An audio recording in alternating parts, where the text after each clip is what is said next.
into a tunnel. All right. There's Mark. There's Mark. Can you hear me yet? Now he can hear me. Mark. Yo. Oh, that was a thumbs up. Oh, I'm gonna have to call Mark something different. Mark. Mark. Mr. Clayton. Oh, you mean the one that went out in the yard and parked his car? Yes, wicked smart. Yeah. Hey, have you seen the Bad Chad TV show? No. Got one of those accents. He's from Nova Scotia. Oh, well, I lost my accent. He had an accident. I had an accident and lost my accent quite a few years ago. Hello, Bill. Good evening. Thank you for waiting for me. Thank you for waiting for me. I was sitting here by Paul. myself, and I thought everybody was watching the debate, and I was by myself, is what I thought. Well, we figured you had a meeting of one. That was you. I had all of my friends with me. Yeah. Mark, is the testing still going to happen on Thursday? Because I'm ready for that. The testing will happen. The passing is up to you. Okay. Very good.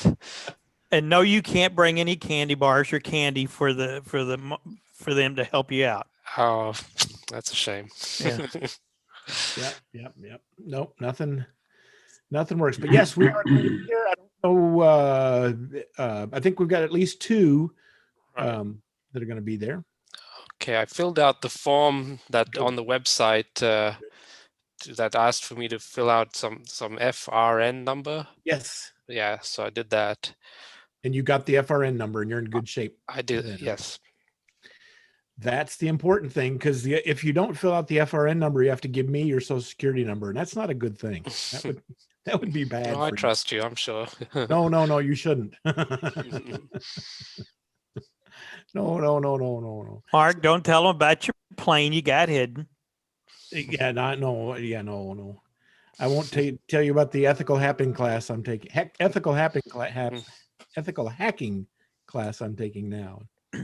Echolink. Difference between a white hat and a black hat is not much. Not much. Well, there we go. Well, what's up? Who's got radio problems? Who's broke something? Who did something good? I did something good. You what? Really? I did something good. What? I bought a new radio. Oh my. And then I got on this weekend. I talked to California and Maine and West Virginia. Talked to Tennessee today. I'm just an HF fanatic now. Woo! What'd you buy? That's an Icom 718. 718. Man, I got. Gee, that sounds familiar. Is that what you got? That's what I got. I know that came out recently. No, it's No. somebody I was reading up that recently, he sorry. bought his in 2001. Yeah. Yeah, that's Mark. If you remember, that's the radio package I got from Ken. Yep. That's what I meant. It came up recently. Yeah. So let me ask a question. If once I get my license, do you have any suggestions what first radio equipment I should buy? Whoa. Yeah. 1, 2, 3, 4, 5, 6 different suggestions Let's put coming your way. But bottom- the first thing is, what do you want to do? Is the first question. HF, VHF, digital. I guess I don't know what I want to do, but for the reason I got into this is to really try to help with my kind of research. I want to look into telemetry and in the power system area, try to measure something on the system and transmit it to a station somewhere using radio. Like, are we talking across town, or are we talking about what Mike just said, Tennessee and? Oh, I'd say within Norman, I think from OU main campus to, I have a research lab that's actually near the fire station at North Campus. So around that distance, 3-4 miles. That would be anything pretty much. You could do that with a $25 Bofang, those little cheapy things. You can plug in audio to those, and you can key them with just a simple transistor and a Okay. if you want to do that kind of thing and go cheap, I think that's a good way to do it, because you can burn those up and nobody cares. You know, $25, who cares? Okay. So You know, if that's you're a trying to- Baofeng. What model? Baofeng, yeah. Oh, okay. Get the new model now. Oh, What's that one, Mark? Is it an 8? There's an 8-watt one, which it's a little bit more power, but UV5R is the one that is usually the one that's there. Let's see what they're. That's what I'm using with that tape measure antenna. okay. Those. This little guy here. Yeah.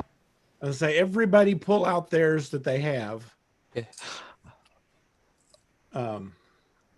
This is eBay has got them for $27 with Oh, free wow. shipping.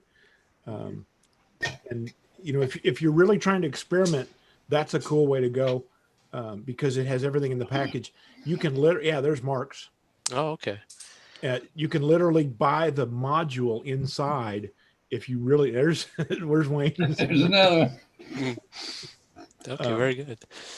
If you can buy the module inside for a couple bucks, if you really want to get crazy. Mm-hmm. But this is all set up. It's all ready to go, and you can Okay. shoot stuff like that without any problem. You may need that little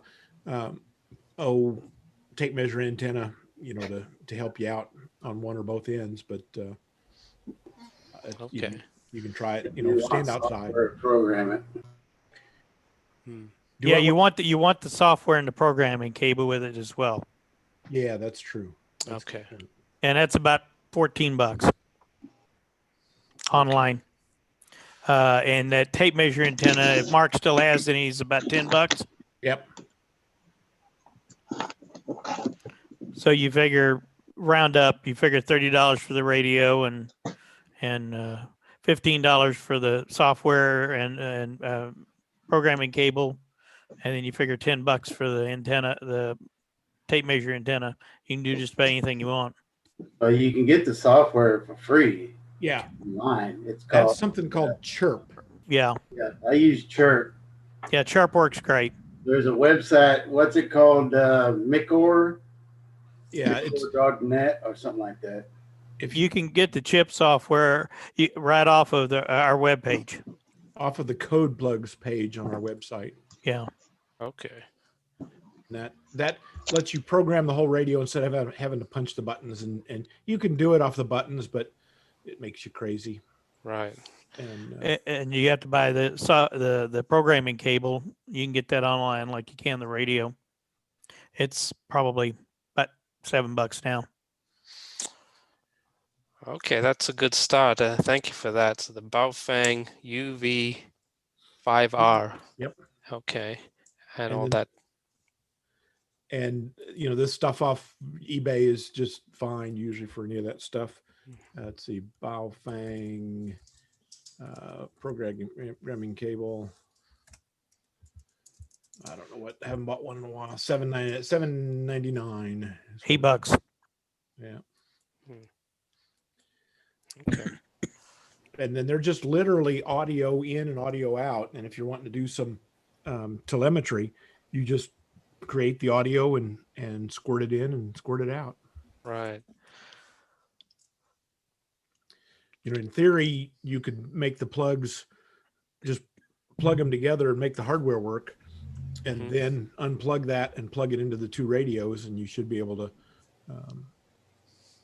transmit it over the radio with gain, and you know, you got to get all that stuff right. But Right. I took over a lab that I think a professor retired, and there's a bunch of old antennas of various shapes and sizes there. I might bring it next time and show you, see what I can do with them. okay, or Yeah. bring them Thursday if you want. Who's Okay, the sure. prof? Professor Fagan. Ah, Oh my God, Johnny Fagan. You know him? Oh, yeah. well. He's what was his call sign? WB5. Crap. He never used his own call sign, so it doesn't matter what his call sign is. Why? He just made one up. No, he didn't. Peter.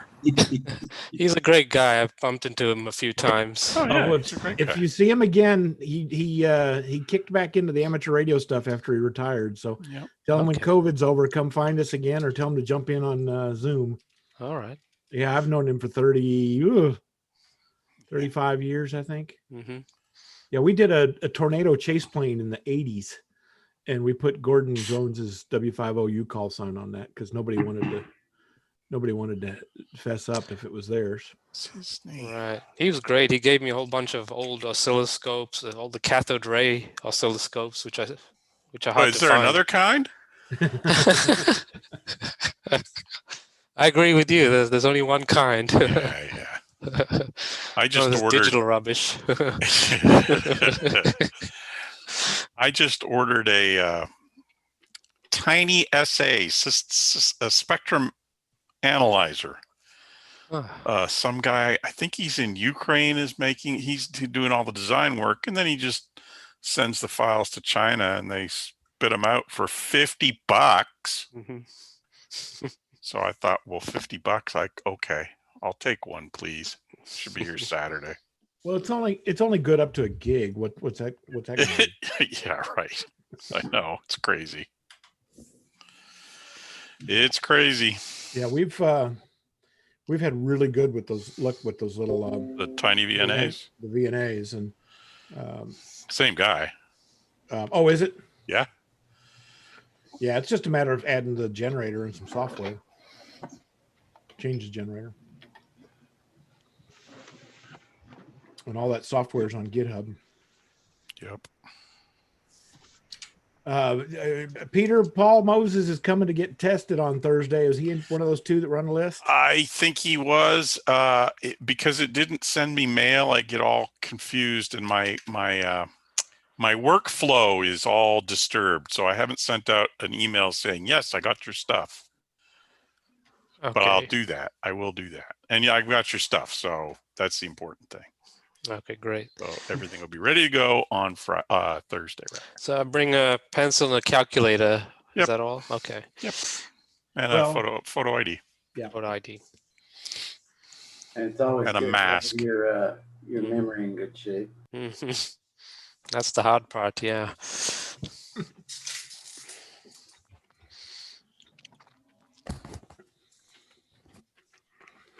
Mark, I made a small purchase this week. You did. Yeah, I picked up a laptop for $20. Yeah. Hey, I got an Acer Aspire 1 with Windows Vista on it. Very good. Well, it works pretty good, but I'm going to probably upgrade it.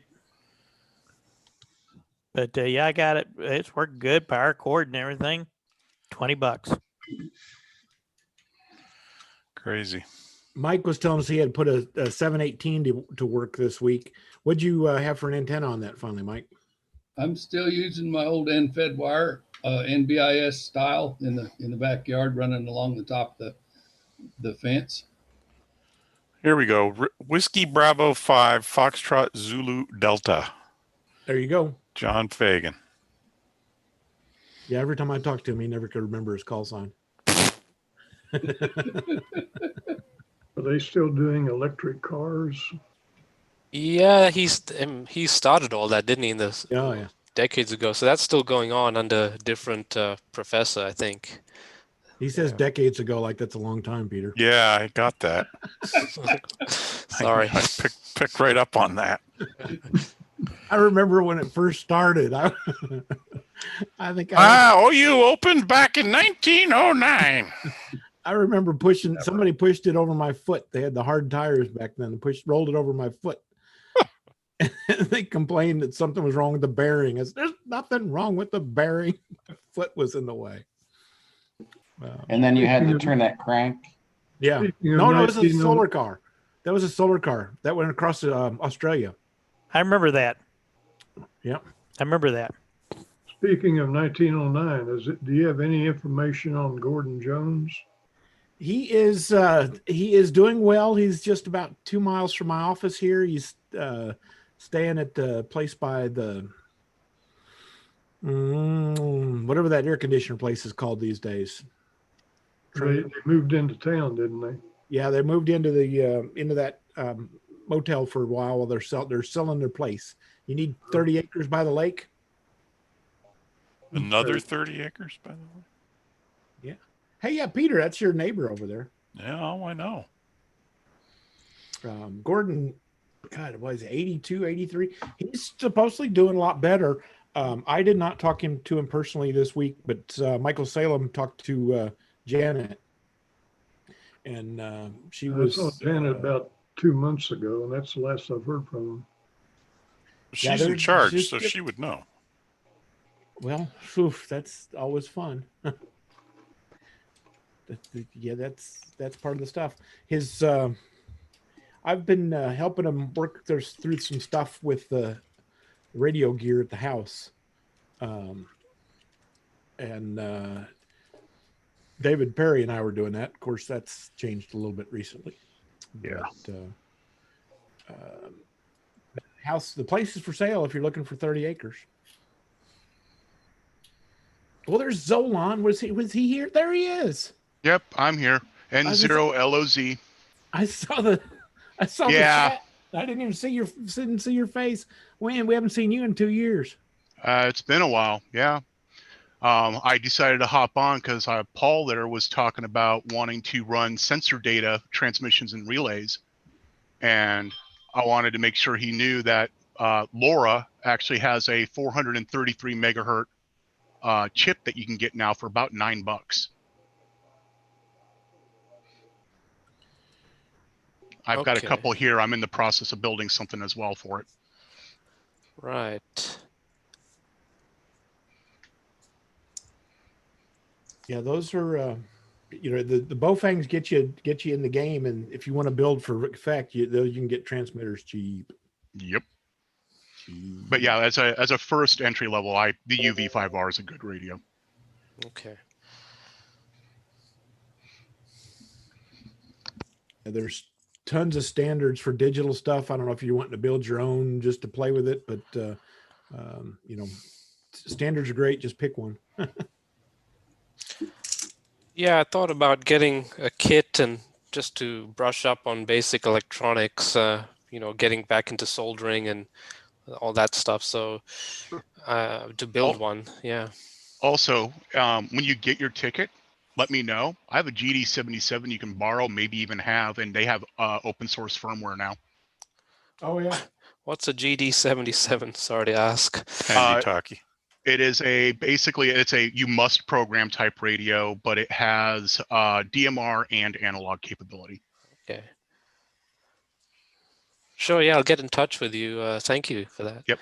And again, my call's N0LOZ. I don't use my real name online, so you'll want to go by the call. Okay. He goes by Zolan the Magnificent. Are you working from home? Yeah, I got a medical waiver, so they're still keeping me at home in Prague. Saves. Prague is in plague. Thankfully, I'm actually outside of Prague, a little further east, but suburban plague. Suburb of Prague. Yeah. But hopefully I'll be able to get my repeater back online. I had to bring it down because of space issues. And I just got what I'm actually trying to do with the LoRa is I also got into quadcopters and drones and stuff, and I'm going to get my Part 107 eventually. But I'm designing a LoRa mesh where you can make the drone a node on the mesh. And then if you lose the drone, it starts broadcasting out its last GPS coordinates. So then you can either rabbit hunt it or go by GPS and find it. Or both. Yep. Oh, it's underneath that tree. I can't find where. No, my last one actually was up in a 40-foot tree. Yeah, I had one up there for a while, and thank God the hurricane blew it down. Well, actually, that also made me discover another way to hang my Skyloop wire. And that is one of those chuckets for throwing the tennis ball for your dog. Take one of the rubber balls that's got a hole on either side, put weed whacker line through it, and you can get 40 feet up easy.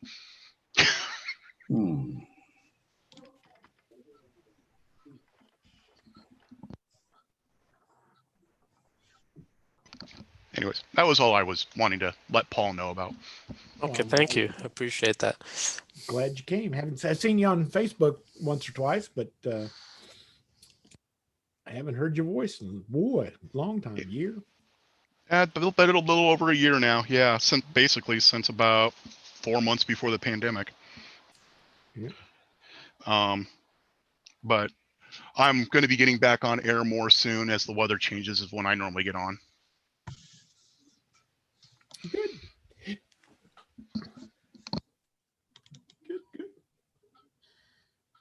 And I also have a coworker who might be watching this right now because I'm trying to get him interested into getting his amateur radio license. And Well, he was asking, mistake. and he's actually in I think he's in the Enid area, so he's closer than I am. Well, very good.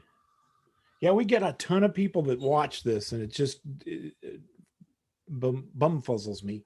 Oh, last week I did notes, and I kind of like that. I need to do that again tonight. I did some notes on what we're talking about.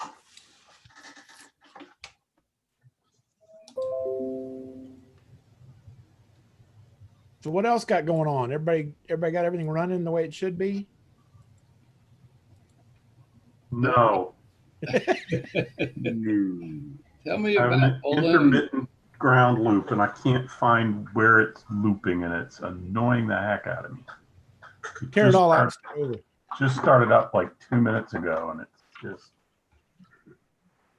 I have too many wires in my wireless station. Sounds like Bill's got the market cornered on FT8. Yeah, you worked everybody, haven't you? No. Well, that was the first for me, though, with consecutive contacts on 10 meters, 12, 15, 17, 20, 30, and 40. Amazing. It's a big day. It was in about an hour and a half. And then everything died, and it went to heck again. You killed it. Yep. Paul, I dropped in the Zoom chat a link to the LoRa chips I got. Okay. I'll look at that.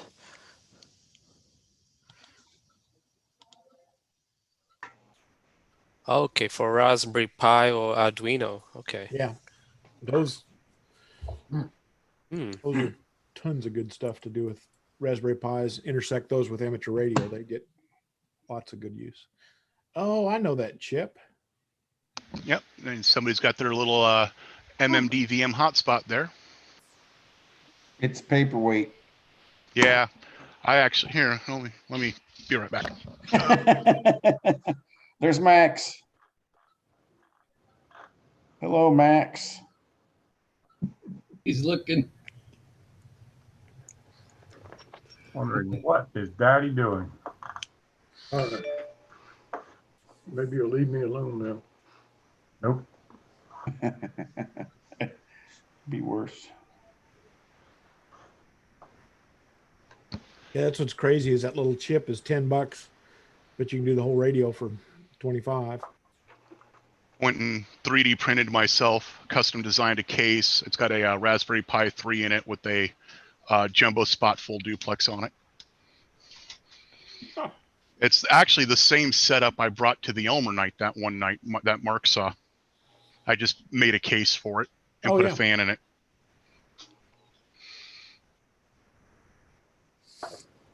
Do you know any good textbooks on telemetry, fundamentals, and radio?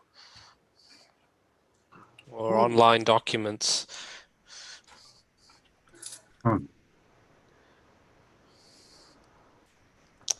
Go Tapper, the Tapper website's probably a good place to start. TAPR, I think it's tapper.org. Pretty sure. If anybody's going to have it handy, they'll have it handy. Let me just look up their website here. Tapper.org. Yeah, that's right. Tapper.org. I don't know a specific thing, but if anybody has it, they're likely to have it. Okay. That oh golly, I can't remember the name of what it's doing. You might contact Thomas Hayes, yeah, Thomas Hayes, because he's got a little telemetry unit that they put in their rockets, and it's in the ham band. So they sell them, and it sends back all kinds of stuff. Right. I emailed him. We got in touch, so we're gonna talk later on. Good.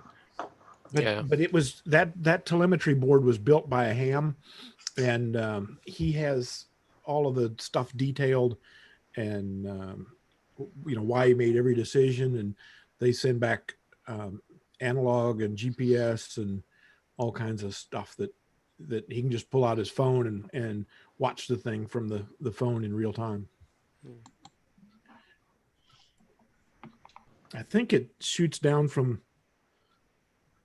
there's a little box that hooks to something, a little down, a box that stays on the ground that receives it and puts it on the internet, and then the internet shoots it back to the phone is what I think happens. But that's been a long time. And that would be that's the kind of thing I think you're looking for is those analog and digital, and both of them, right? Right.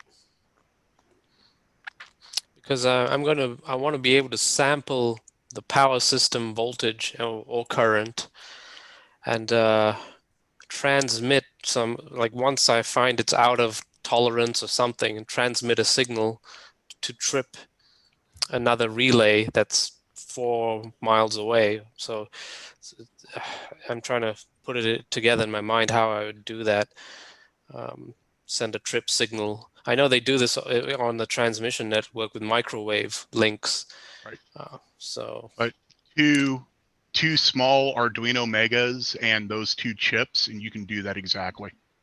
Okay. Yep. Because all you're really doing is sending triggers. You're not sending the voltage.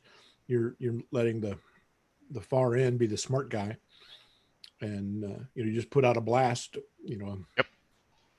A DTMF tone if you want to, and use a DTMF decoder if you want to get fancy. Wait a minute. That's for us old guys. Do you know what DTMF is? Dual tone multi something. I forget. I say that like everybody remembers what it is. Good old pots. Those are good old. That's the dial tones that we used to use back in the day. And you can get those dual tone multi-frequency decoders and encoders fairly cheap. I know a guy here in town that's got I think he bought 50 of each just because they're like $1 a piece or something. But you can then just shoot those tones out, and they go through audio. Every radio's got a push button on the front, so we use them every time we program something. So if you're doing that kind of thing, you could just send out a code, 5678, and 5678 is decoded at the other end as fire the relay or push the red button. But the tones are all audio. Trying to see if they have their. Your video doesn't seem to be working there, Mark. Oh yeah, they just updated this stupid OBS today, and yeah, that's what broke me as well. Why I had to jump in and then jump out once I realized I was still set up on my my for fun background. Well, but the Open Broadcast Studio is just lights out perfect, and now they've updated, and I think they put their own virtual output on, and I don't think that's working. That's what happened. That's the Zoom interconnection. But the tones, there we are. There's the frequencies that are used in the tone pad. See if I can zoom that up a little bit. Where'd it go? There it is. Low tone's about 700 hertz and high tone's about 1600 hertz. And they go out in pairs. So for radio work, for that kind of thing, low speed, good audio, those DTMF encoders and decoders are a good way to do it. Those frequencies were chosen to not produce harmonics that get you in trouble. Back when Bell was Bell. Yeah, back when Bell Labs meant something. Yeah. And it's It'd be speed of light kind of delay, so the delay would be very negligible as far as, because in power systems everything moves very fast, right? Like the transients. So if there's a fault and I detect it, I can trigger the other relay with very minimum delay, right? Yeah, I don't remember what the uptone is. Mm-hmm. I think it's somewhere on the order of 16 milliseconds it takes to get those good firm locks on either end or on the decoding end. Okay. I think that's within your realm, isn't it? Yeah, that's within a cycle, exactly 16. Did you say milliseconds? Yeah. Is one period of a 60 hertz signal. So yeah, that's fast. That's fast. That's what I remember was they picked them up. I know that we used them really fast. People push them really slow, but I know we used some systems on some rides, roller coaster rides that would just spit them out in a hurry, and they decoded great. Oh, okay. Decoded wonderful. Well, Paul's inside today. Look at that. It's starting to get cool. And since I'm talking, I may have a little mounting for some antennas now. It makes ham radio a lot more fun when you have antennas. That it is. Or, all right, somebody pointed out no antenna's permanent. They're all temporary, but Yes. a little more permanent. Yeah, we just got fiber internet with OEC. And so now I have this dish on the back, mounted on the little tripod on the back of my roof from HughesNet. Apparently I own all the equipment, including this little tripod mount. So I could, and there are holes in the eaves where coax came out. So I've got, Perfect. and they'll run right from where I could put an indoor shack. So at least I can get something, maybe some kind of VHF, UHF antenna and take the dish out of there. And then I got the tube and the mounting that, And I switched from Exceed/Viasat to LTE internet, and again they left the dish and everything. So mine, I actually popped on an Ethernet LNB, and then also put an extension on it on the top, so I can put regular antennas on it as well.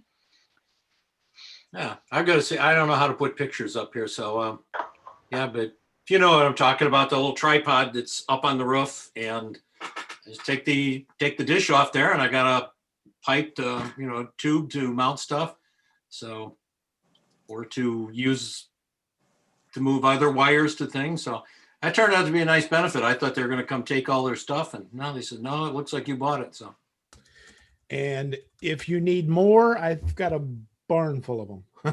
I don't need more of those. I just need something I can figure out, okay, what kind of antenna can I figure at least, as I said before, the VHF, UHF type antenna I can get up. Yeah, there you go. So I can get something up in there, and so that's the start. But as I said, the holes where that all came into the house under the eaves, it works really nice, and it's not a very far run to spot inside the house where I could conceivably put a small shack. So that may work out well for me. Finally. Do you run the coax through the wall, or through some other way after it comes into through the eave into the attic?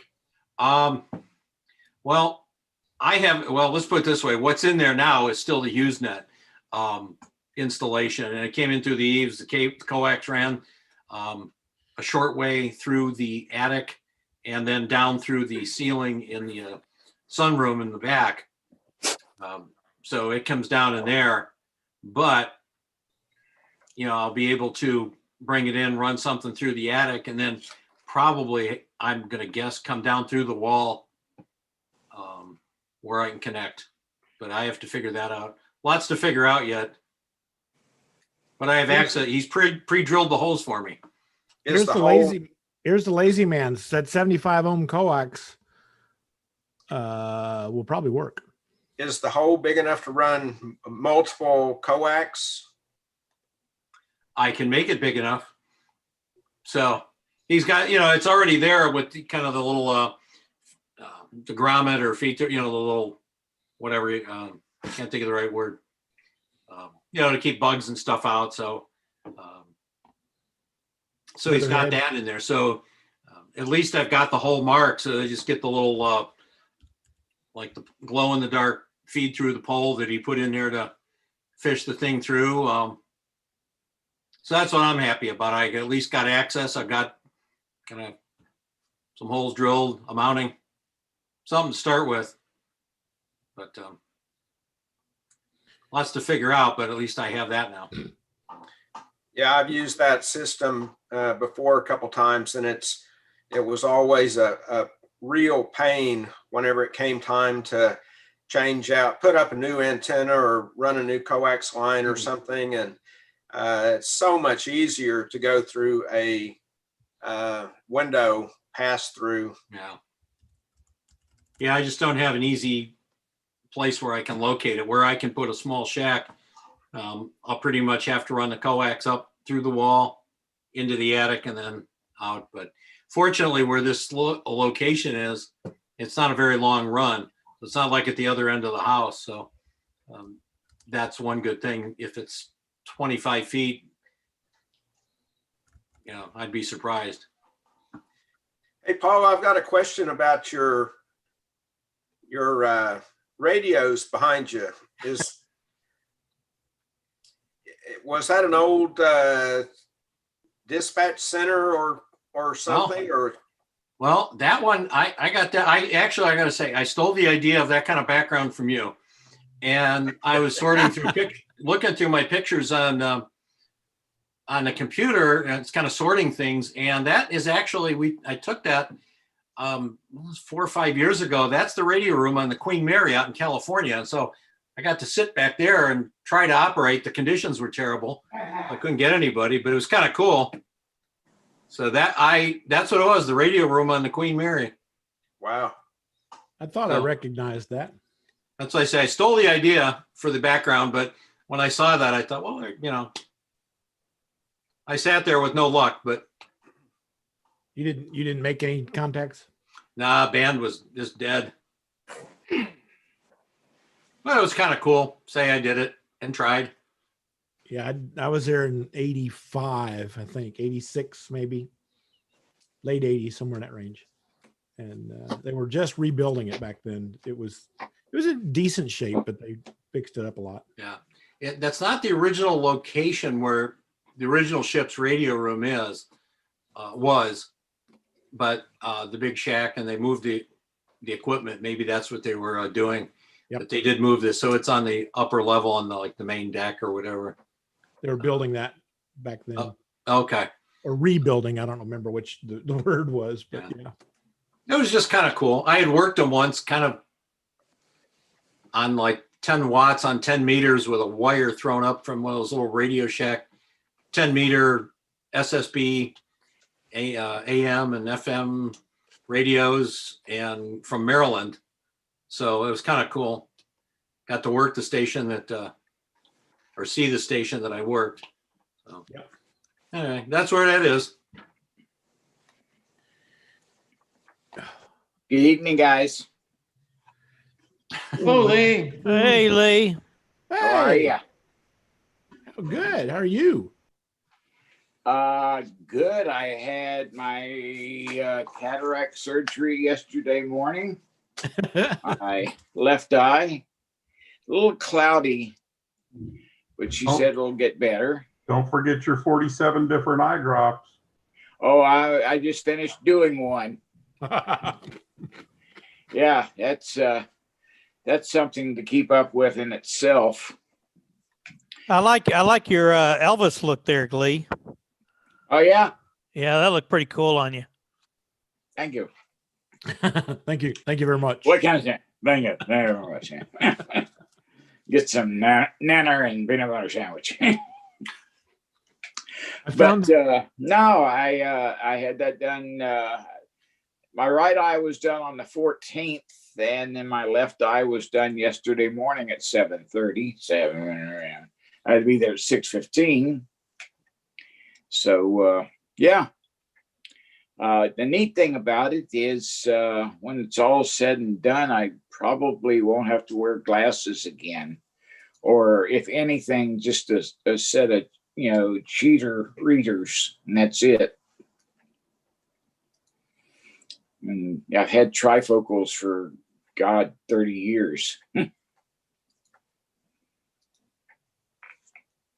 I found that the picture I've got on the screen is that satellite dish. And if you look carefully, there's a little bitty line, and that is a slot that's cut into the dish. And that's the antenna. That's what makes the antenna out of it. So they just take the actual dish, make this cut in there, and then they hook up. Where's his other picture? They cut up, they just feed the back across that slot. And now there's a better image. Make that cut in the dish and then feed across that slot. I thought he had one in there. There it is. Went black again, Mark. Oh, thank you. I want to have dinner. I'll be back later. Goodbye. What are we having? Turkey tacos. Whoa, I'll be by. Taco Turkey tacos. But they just feed across that slot in a gamma match kind of situation. And a horizontal slot produces a vertical antenna. And they say it works great. Jeez.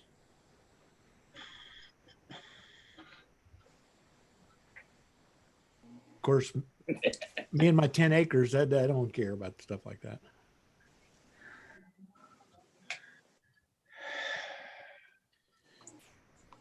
Well, there's Roger.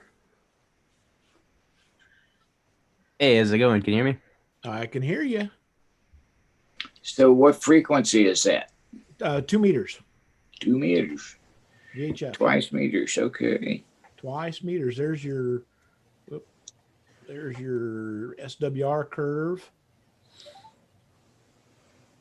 Mm-hmm. Not that great. Well, did about 145. What, Mark? 145.8. It's great.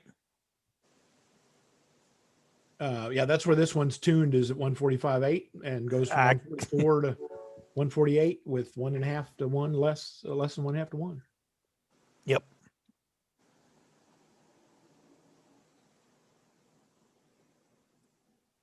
I'm going to guess that's directional. You know, that's a good question. I would. You can't hardly put one of them on a rotor. I would bet it's directional. You can. It's Heck, you can gotta put be. up the rotor really easy because it's that pipe mount. Yeah, it's got to be. I don't know what How the did they cut the dish into? Well, you put it on a pole and aim it towards your favorite repeater. Yeah. I don't know. It says it's equal to a J pole, and they're not directional, so that's probably the way they go. I wanted to put one of these, just take a little slot, and I never did it, but take some of that repeater. take a horizontal piece of aluminum tape that you would do like for a heating and ventilating kind of situation, that 4-inch metal tape, and just cut a slot in it and feed it across that slot. And you could put it in a back window of a vehicle, like a motorhome, if you had a motorhome problem like that, or a car. I know somebody put it on a motorhome, and I remember he came back and he said it worked, and that was all I got out of him. But they put the tape, just taped the tape on the back of the window, used an X-Acto knife and cut out the slot and soldered on the wire, and put it on the inside so you didn't have to go out with a wire, and it worked. Why wouldn't it?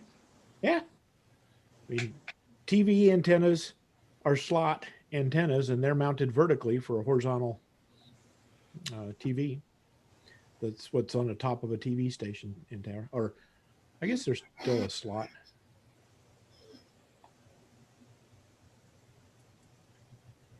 Guess there's still a slot. Happy day, happy day.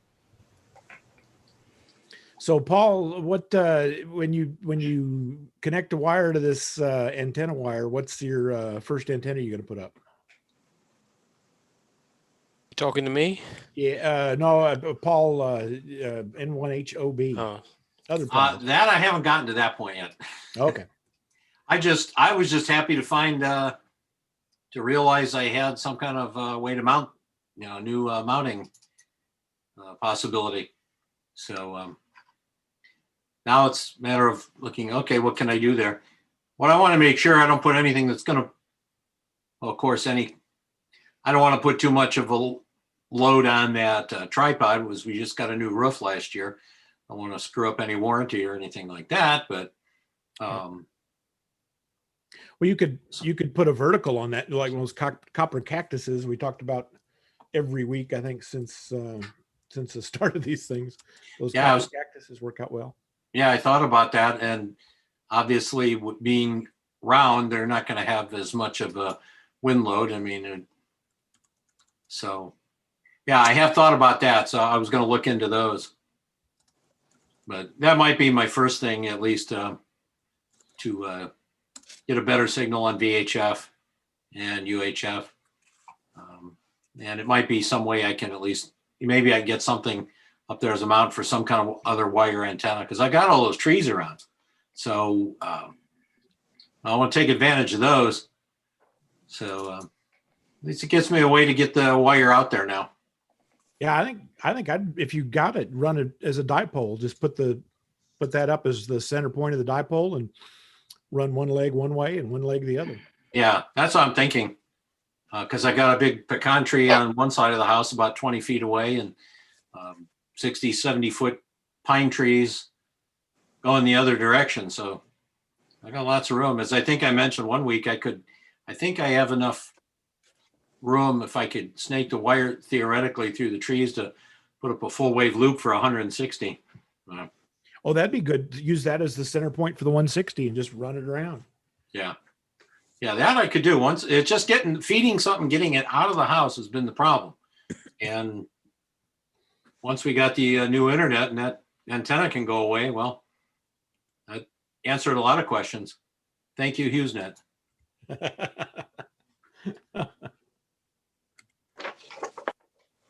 Actually, thank you, OEC. Yeah. Well, that's why I'm able to do this from inside. Oh, I never thought of nice. that. A lot of higher speed and nice audio. After years of somebody's Wi-Fi service or some local person's Wi-Fi service or satellite with a 20 gig cap every month. No, this is quite nice. I bet. Yeah, I've had that gigabit Ethernet at my house for probably a year and a half now, and man, I don't know how I lived without it. I have no idea. And actually, here at the office, we're using the same OEC connection.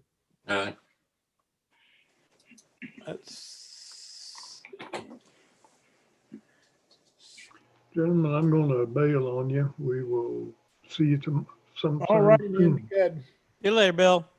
Take care, Bill. Stay Hey, Mark. safe. Mark, Yes, sir.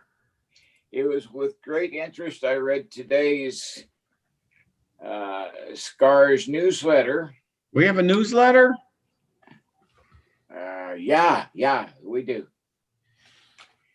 And Quite interesting.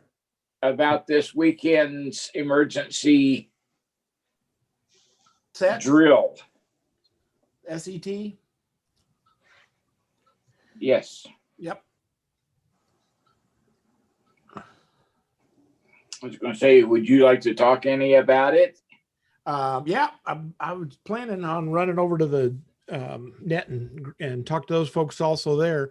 Only thing I've got is a 10 o'clock or 11 o'clock a.m. Net there. We'll just meet and discuss and cuss. And what's his name? Matt Lewis is going to work WinLink for us to transmit whatever we need to transmit to the WinLink folks to send an email over HF and come on and make that happen. And that's Sunday at 11 a.m. Sunday at 11. Sunday 11. Start out on 147.06. I'm going to talk to Phil and see if anybody's got any. If anybody wants to do some simplex off of that, or see what they want to do to expand on that if they want to. That's basically, it's just they're wanting to do a VHF. We've done it that way a couple of years ago, that we do the net, and then the 4 o'clock 4 o'clock statewide HF net is 3,900, and we can pass any traffic on that if we want to make a connection. So if we can get some folks to connect up to 3,900, that would be great. Nothing exciting. Same old stuff, same old day. No, I haven't done this before, so that's the reason I was Oh, okay. wondering. Yep. No, that's usually with sets. That's what you just do, is get up, run a net, and discuss the scenario. And I remember what it was, a high wind or something. I think it's now that I'm talking about it, it sounds like it was last Tuesday with the high wind stuff, wasn't it? Yeah, I do believe. I think that's what we call Tuesday around here. Yeah. Because it was. I didn't even think about it. Well, the reason I was wondering is I saw other things about, it appeared of deployment, like the hospitals and things like that. And I was wondering if that's actually happening. No, that we usually do simulateds where we simulate stuff. And I don't have any need of getting, I mean, especially now with COVID stuff. No, they won't. The hospital, as you probably found out yesterday and last Monday, you can't get near a hospital without a. Oh yeah, I had to go have my COVID test. Did you get the nasal one? Oh yeah. Oh, that's where they scratched the back of my head. That's a thriller. Isn't it? Going from the front. Yeah. And you swear that thing's poking out the back of your head. Well, yeah, I figured it when I saw her fingertips right at the end of my nose here, and then and that long probe was disappeared. I thought, okay, I know where it's gone. Yeah. But at least both times it was negative, so I'm part of that vaccine program, so they gave me one each time I got a shot, and then they give you a kit, a self-help kit, that should you come down with COVID, you get to do that to yourself. And it's like, oh no. Yeah, right. The gal there said, "Don't come here. We don't want to see you if you're sick." Jesus. So I've got this, whatever it is, 6-inch long swab that. Yeah. Yeah. But no, nothing. It'd be all virtual, and usually what we do is just run a net for, I don't know, 15, 20 minutes and see who shows up and take off and run. And Well, Joan and I were talking one day, and I think that for a lot of years she was director of emergency services for the hospital, and she always talked about the hams that used to show up at the hospital for different functions when they were having their own drills. And she said all of a sudden it just stopped, and we never saw them anymore. And she said, yeah, that was kind of strange because we always liked them. They knew what they were doing. Well, that's good to hear. That was back in the day when everybody was panicked about doing background checks on everybody, and unless you were part of the auxiliary, you couldn't get in, and that kind of slowed down a bit. Now, COVID aside, that's probably something we ought to push back up and see if we can get going again. But it'll be a while before that happens. Yeah, well, I think that COVID is not going to be a forever. No. And it too shall pass. Wind speeds, the set story is wind speeds exceeded 65 miles an hour and causes many trees and branches to fail. Well, I think we had 65 Monday night or Tuesday, wasn't it? Yeah. I think we had that. Had 115 6 months ago or whatever that was.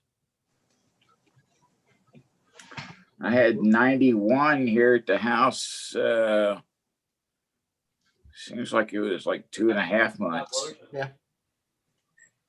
Wow. Good evening, Mr. Klein. Say again. Good evening, sir. Oh. There's a man that can tell us when it was. There he is, hiding behind the others. Hi, Galen. When was the 2.5 month ago 115 mile an hour wind day? Was that? That would have been, I don't have the date off the top of my head, but that's when all the protest things were going on too, right? Oh, yeah. Because we had that going on. I had a protest going on in Moore that day, and we had a structure fire. Why not? And I didn't get to go to the fire because I was doing tent for the protest thing. So I see that you have the simulated emergency test stuff up. Does that mean that we're going to do something? Yeah, we'll do something Saturday or Sunday at 11. We'll do a net. Okay. So in that case, I'm net control for the net tonight. Oh, good.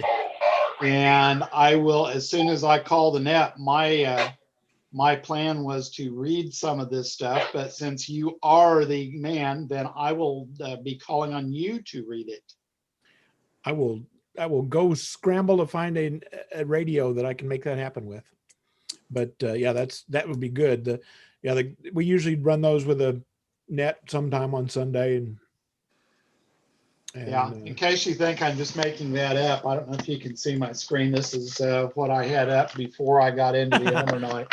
No, I'm glad it was you who's the net control. And I don't know what the net controls. I was going to hit Phil, but I don't know if any of the net controls want to play along on Sunday. Maybe do some simplex component of that, or something to aggravate the masses.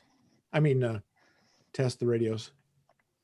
Hey, Mark, was that net going to be over HF or? That'll be VHF on the scarce, starting on the 14706 scarce repeater.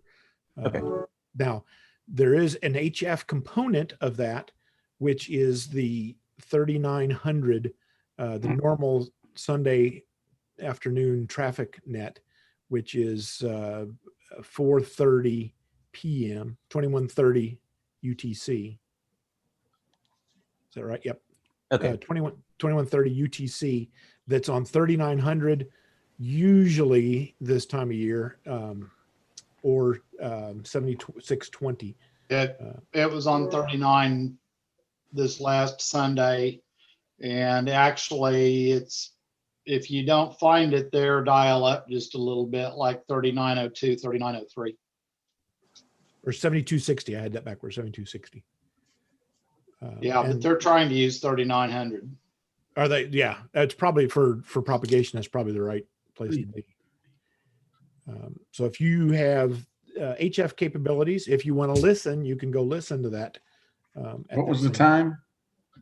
2130 UTC. Thank you. I don't know what that means for you, Mike. I think you're going to have to get up the day before and then just wait, because I don't. No, that's Australia. Oh.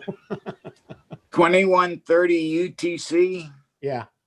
Subtract 4. 4:30 p.m. on Central Oh, Time. 5 for us. Yeah, 2130 UTC. That's 9:30. That's 5:30. Yeah, that'd be 4:30 here. So yay, that actually works. I love it. I'm the guy that makes, whenever I get webinars and stuff, I always assume it's Central Time and then learn that it was either Eastern and I missed it, or California and I'm 2 hours early.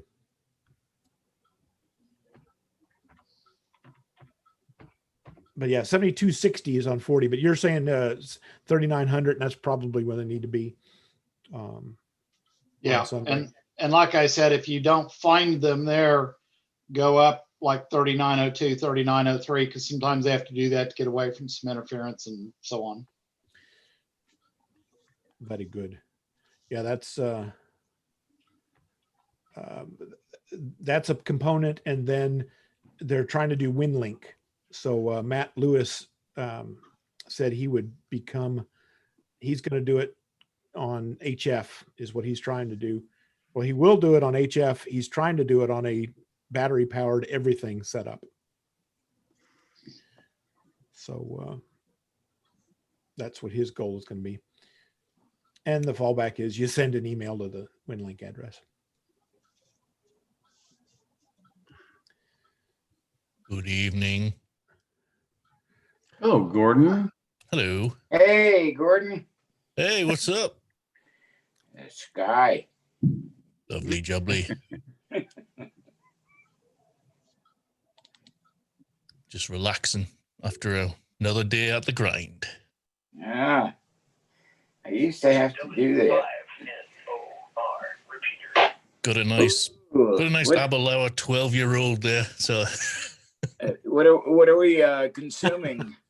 it's an Aberlour 12-year-old. It's a Speyside Highland malt. It's lovely. Highland malt. Ew. Must have been one heck of a grind today. Well, you know. I hope It's you the brought little enough for things. everybody. It's the little things. Yeah, where's mine? I got a bunch. You're welcome anytime. It's a day All that right, ends in guys, Y. you heard him. You can give it some ham radio excuse, like you want to check your transmitter against my spectrum analyzer or something. Yeah, I can do that. Awesome. I Everybody want doing to check good? I want to check my cell phone's Bluetooth. Oh, frequency hopping. Great. Awesome. I really Is that, do. does Bluetooth frequency hop? It does. Yeah. I never even thought about that. It takes up the entire 2.4 gigahertz band. It's once at the office, someone decided in their molten bronze droplet of wisdom that it would be great to have one of these instead of a phone. So these are Bluetooth. Oh. So you can imagine what the RF spectrum at 2.4 gigahertz looks like when everybody's on a conference call using one of those things. We have 2.4 gigahertz transceivers that we manufacture and also test there, and they were having quite a difficult time of things and couldn't figure out why. Well, see, my Apple 6, something has happened with it, and my Bluetooth transmits out about 10 inches. Okay, yeah. Antenna become disconnected inside or something. Yeah. I think we had that Wow. dummy load discussion somewhere. Wow. Yeah. That's pretty good range for Bluetooth. Wrong. Oh, wow. Yeah, I've got a screenshot somewhere actually of a spectrum analyzer. I put it on max hold at work and put an antenna on it. And then I waited for people to start talking on a conference call, and it just goes and fills up the whole spectrum. It's pretty good. Yep. Say it went berserko. Oh, it did. It did. I'll see if I can find it for you. It's You shaved. Who, me? Looks like. I just went because sometimes I start eating it and then I'm like, right, that's it. Yeah, no one likes that. Yeah. Yeah, I don't want to hear about that. Yeah, of course. No guts, no glory. Okay.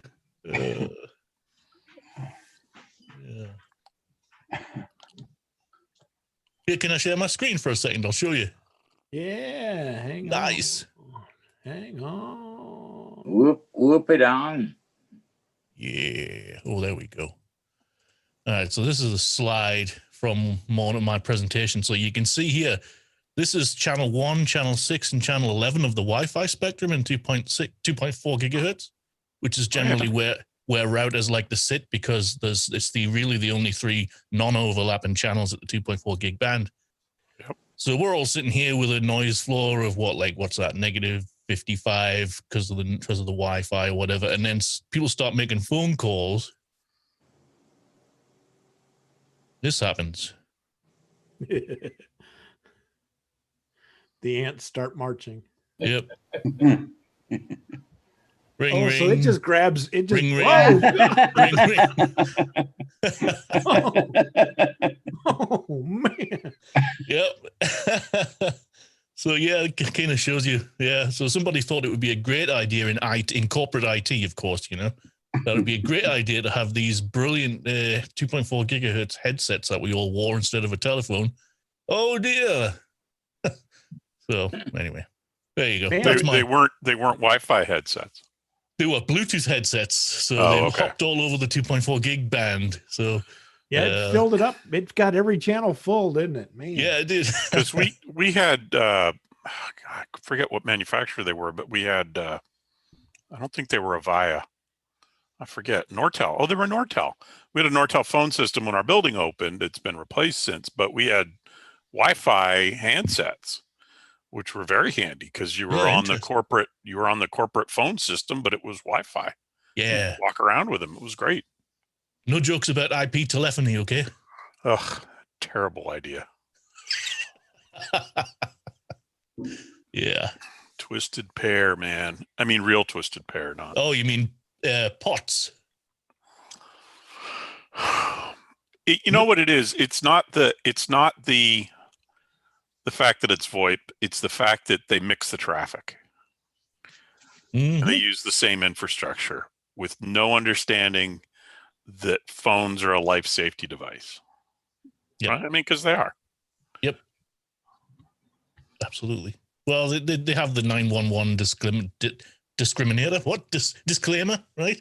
Like but this is not real. Ridiculous.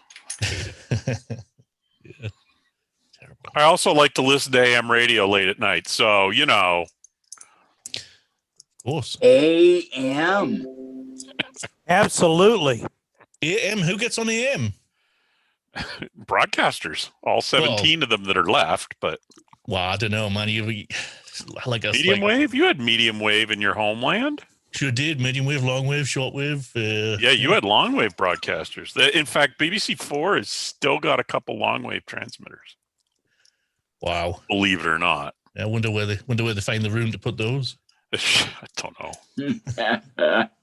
Peter, I was thinking about the WLS out of Chicago. 890. Yep. comes in here. There's a daytimer here on 890, so you got to wait till they go off the air to hear them. But You got them. You got Whoa in Fort Wayne. yeah, I haven't got Whoa. When I was a kid, I did, but I didn't live here when I was a kid, so all the big Chicagos come in pretty easily. Yeah. WLS was a local station for us. Never had a clue how much power it had. Yeah.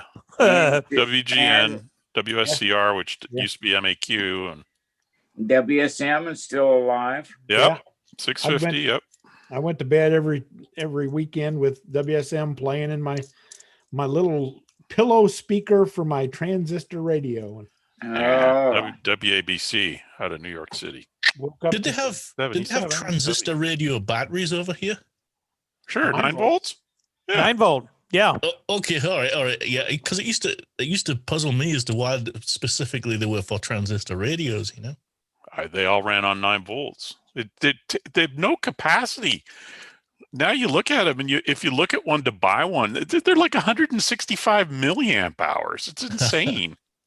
Yeah, Larry's been talking about that recently. That is, he's got some digital in-ear monitors that are just wiping out his batteries because the processor's eating up the power on them. Yeah, 9 volt batteries they're terrible because there's 6 little cells in them.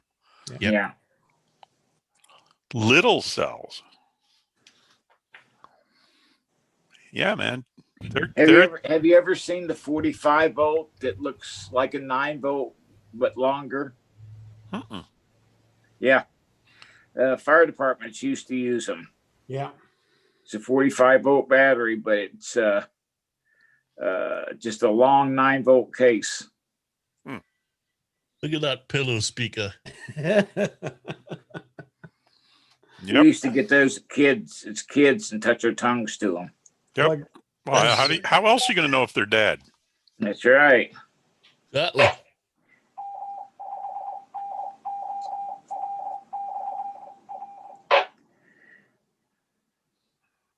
Yep, I had my little transistor radio and just couldn't figure out how come I could keep hearing Nashville, Tennessee, all the time. And what's out of St. Louis? Was it KMOX 1120? KMOX, that's right. Yeah. Still on the air. Yeah. Yeah, you never heard mine though. WCOG 1320. We had a 1340 in Wisconsin. No, COG, no, not ringing any bells. Yeah, it was that's because we were 5,000 at night with a directional pattern. That's not bad.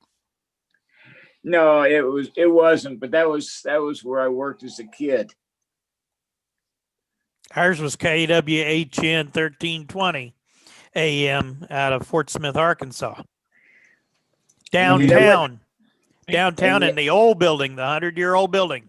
And you know what? Well, this is in Greensboro, North Carolina, and you know what 1320 is, don't you? What? It's a quarter mile. Oh, it is. You're right. Yeah. 1320 was what? Was what did you say? WCOG, Greensboro, North Carolina. Yep.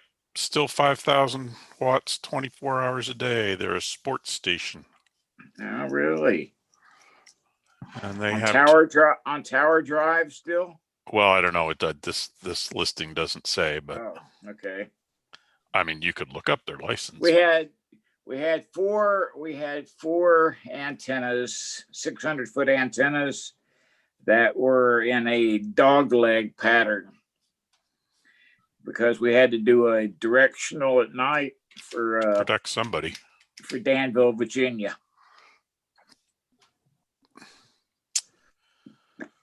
And I climbed every one of them. Slopped paint on them. Yeah, it looks like they transmit or they simulcast with WSML and WMFR. I don't know where those are, but never heard of those. 1320. The other big station in town was WBIG.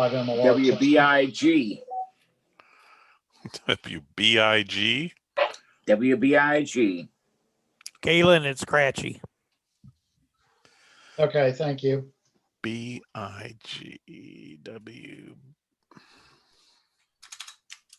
The notorious BIG. Yeah. That call sign lives in Illinois now. Oh, wow. Yeah, it's all different now. Yeah. Hey, it's Danny on the call. Danny. Yeah, I used to listen to that one every night on a crystal set.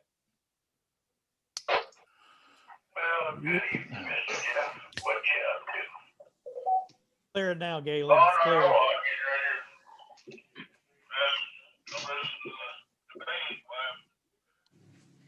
Mark, was I scratchy into the repeater or was my audio just bad? Your audio was bad the first time. It sounds great the second time. I only keyed it once. No, when you tried that the first time, you sounded real scratchy, and then when you tried the second time, you sounded really good. Okay. Yeah, I won't get on the air now, I guess. Leah, good luck. See what you started. I like it with Mike. Occasionally, Mike just swats something and then goes back. 2 days ago, I left the door wide open all afternoon and left the house. And a squadron of black flies flew in. I'm just swatting them away. They come to the screen in the darkened room. Oh, like bait. You know you live in Michigan, right? I know. Isn't that like black fly reservation or something? It's like a preserve for them or something? These are slow now. They've been hit by the cold weather. Oh, all right. But yeah, no, it's not bad. Stories. Those are stories. Yeah. Right. I'll tell you something. I was sitting there looking at a computer screen the other day, and I kind of leaned back, break a minute. Here come a fly flying around me, and I said, "You're next." And I just reached up in midair and grabbed that fly right out of midair. Mr. Miyagi. And I said, "Okay, that takes care of you. Where's your buddy?" Walks on, walks off, baby. Show me sand the floor. Oh, look at Mike. You got it. I had him. This works much better. Sorry. No, I was going to say, you got to check, you got to test your reflexes every now and then there, Mike. Talk about cold weather coming in. Guys. 52 degrees this evening is the low. That sounds lovely. Oh, look, it's Peter K. Yay, look at that. Mr. Peter K. And Larry.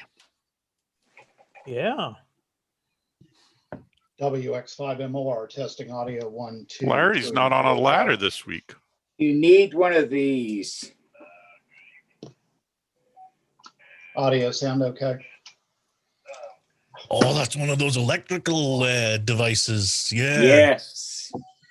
More fun. Have you tried it on your finger or whatever? Mash the button and they sit there and just jerk. And you let off of it and they stop and you push it again. They start jerking again. That's just mean. You check the battery by looking at it? Do what? So do you check the battery by looking the mesh? No, actually there is See what happens. Outer mesh and then a center mesh. I know. If you push your tongue hard enough, you should be able to get to both of them. I would think you could. I haven't tried that, but thank you. I bet will. you can't. I bet you can't. Try it. Yeah. Police inflict taser upon themselves so they know what they're doing, right? So do I have to push the button it's only too? fair if you're going to inflict that upon those poor insects that you ought to know what you're doing. There you go. It's no fun if you got to push the button too. Yeah, that takes more coordination than I would probably have. So what happens if you get stuck on it though? I can't push the button. Oh, well. Plus, it's got bug guts on it. I don't want to stick my tongue on it. The guy I watch on YouTube called Rodalco 2000, I think he's called, and he lives in New Zealand, and he has a large problem with big wasps. And he builds, he's an electrician, I think. And he builds bizarre wasp electrocuting things, mounts them above the nest and just zooms the camera in, and you can sit and watch wasps getting exploded by like 5 kV all for like about 10, 15 minutes. It's interesting. Alternatively, you could check out the bug salt gun that they sell at like Walmart. If you have a 3D printer, you can 3D print parts to put like AR-15 laser sights on them, and you can get pretty crazy with your bug salt guns. There's a pretty interesting community around that. Salt gun? Yeah, bug salt gun. My daughter sent me one of those, and it just hit me really wrong, and so I what did I do with it? I guess I gave it away. I never tried it at all. Salt gun. Unfair advantage over the bugs. Yeah. Yeah, it shoots salt at them, but it's like, you know, a bunch of pellets of salt at one time. So it's like hitting them with a shotgun, but it's only, you know, salt pellets instead. Yeah. I bet that'd be interesting on slugs. Yeah. Anyway, I never used it. I like this instead. I you know, there's something about the smell of burning bug guts. In the morning. In the morning. In the morning, yes. It smells like victory. Damn right. Lee, you can smoke them if you got them. Yes, sir. Smoking lamp is lit.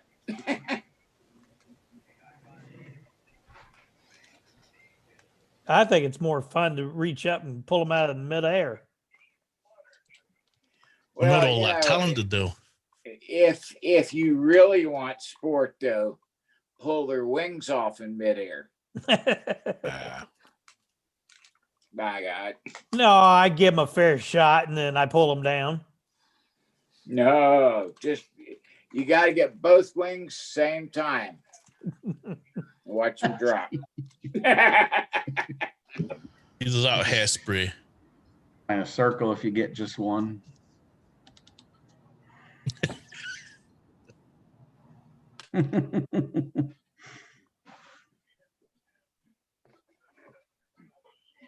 You do that, and I guarantee you, nobody will mess with you.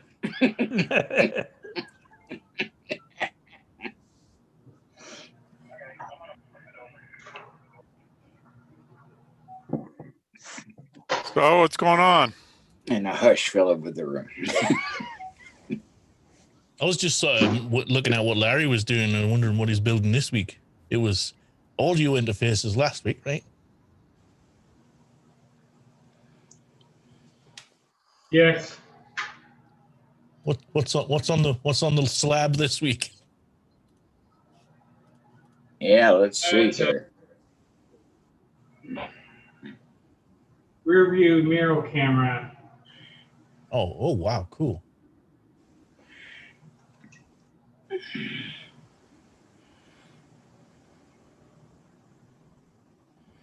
just pin Larry's video and just. I'm getting ready to fix my rear view mirror on my driver's side of my car, and on the Yukons, the drive motor and the main gear are plastic or nylon, and they give out. So there's this company that makes a upgrade that they make extremely well done brass gears.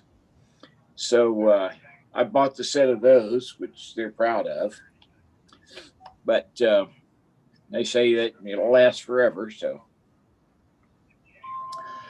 I'll put that in and watch it. Who's mobile there? Somebody's mobile. Oh, Peter's mobile. Yeah, let me see if I can find him. Oh, there he is. Yeah, look at that. Yeah. He He was mobile last Tuesday night. He was indeed, yeah. That's a long time to be driving, you know. Yeah, schedule change. So should be back in a bit. Nice. It's working. Last week it was kind of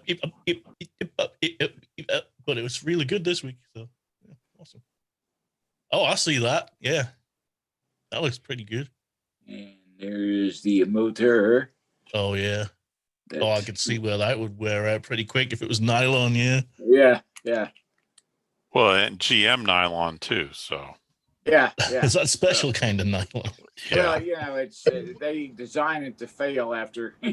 Right. They engineer it to last a certain number of miles, and it does. Yeah, that's right. I've never designed anything to last a period of time. They're very, very good at that. So anyway.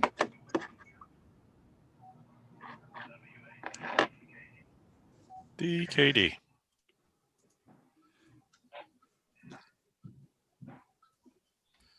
Trying to figure out where Peter is. It's difficult.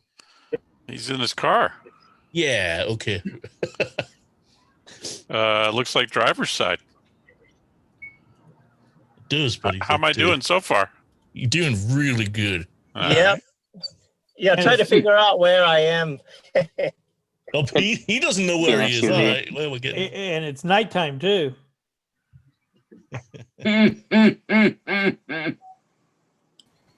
Actually, you really can't tell he's in the driver's side. He could be in the UK.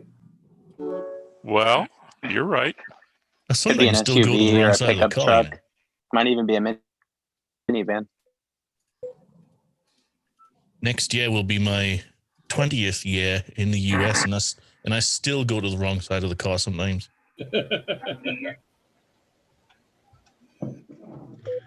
night, everybody. It's late. Night, Michigander. You're leaving? Okay, I'm leaving. I'll see y'all next week. Get your snow boots shined up. Why are you leaving? My favorite sitcom is on, the Great Presidential Debate. Was some kind of community service sentence or something? You got to watch it. Yes. You know, that could be interesting. I hope there was something strong in that Not glass, a Mike. chance. Yeah, really. See you, Mike. Bye, Mike. Bye. Take care. So, where is Peter? Out and about. Yep. Huh. Which Peter? Well, I'm here, but he's driving somewhere. Is that a palm tree? No, that's University North Park. It looks like he's on some float. discs. No, that's the speedometer reflection. So you're going pretty fast then. Oh no, not pretty fast. Other way. It's a reflection. So is this You look, you can see the Eiffel Tower. This Peter Core. Yeah, it's called Where's Peter Waldo?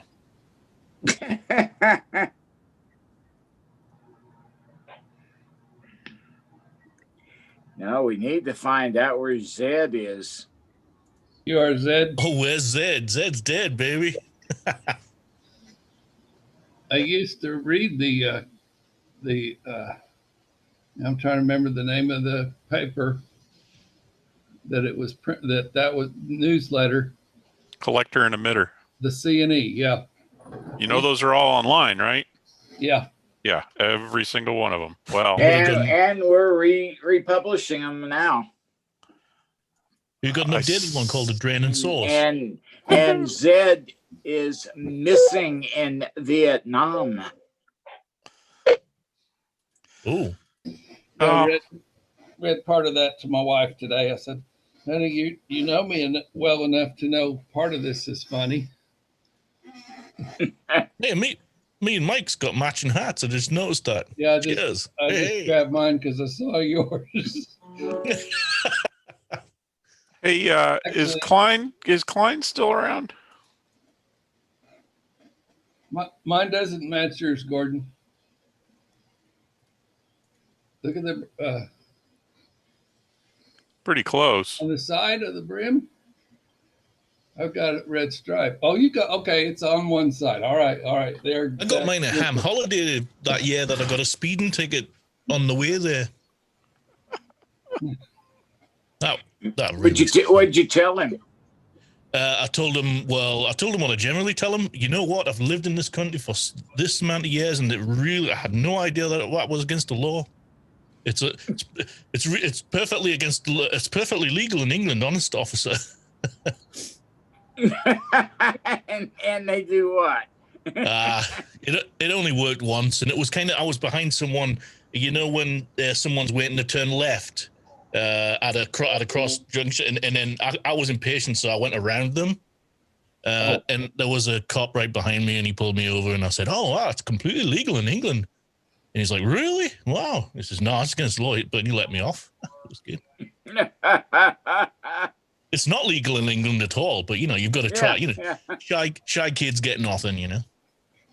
So, Gordon, how do you get your camera to actually show how we would see you? Like mine's backwards. Is it? I could read yours. No, it's backwards to you. It's forwards to us. Oh. Okay. I'm pointing to my right. It's so that when you look at your own picture, you don't get all bumfuzzled. It looks like a mirror. In the Zoom software, you can flip it. And you can change that in your settings. You can. You can change it. Yeah, you can change it in your settings. Learned something new today.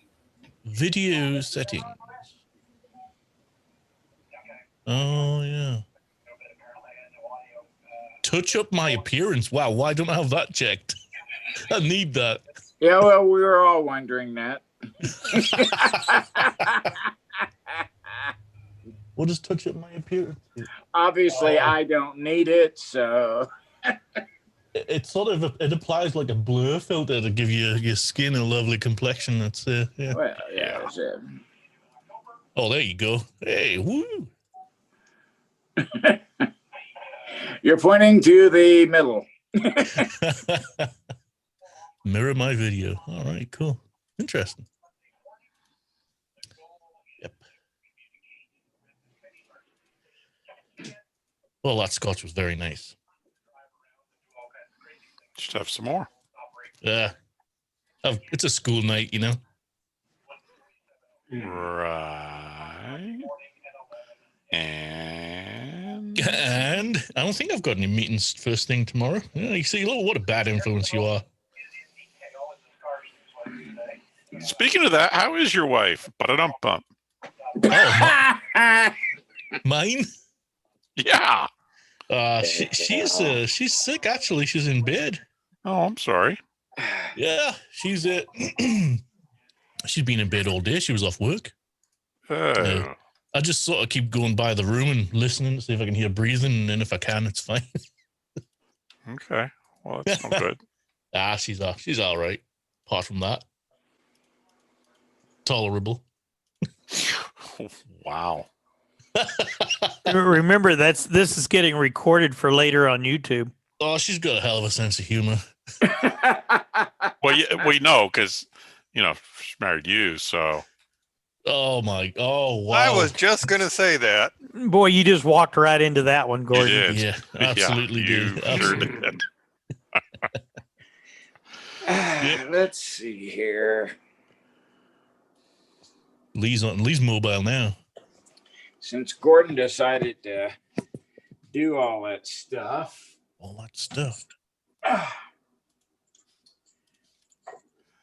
Oh, he's gonna hit the good stuff. Oh, what we got? Oh, now that's a proper glass for you. Nice. That's like a brandy snifter. It's probably what he's after. Oh, wow. That's amaretto. Straight up? Straight up. Nice. Can't beat some almonds. No. Oh, no. You do it the proper way. Does that mix with the eye Take drops? a little sip of, you take a little sip of amaretto. You let it sit in your mouth and lie under your tongue. And then slowly, very slowly, you let it slide down your throat. Yeah. And then you go for the next one. And if you don't choke in the process, you're doing okay. Once you become a master, you don't ever choke. But yes, cheers to you, gentlemen. Cheers. Absolutely. Oh, you got me thinking about getting another one now. Now the cloudiness will just be added along with the Sing double. Mm-hmm. Ah, lovely. Ah, what cloudiness.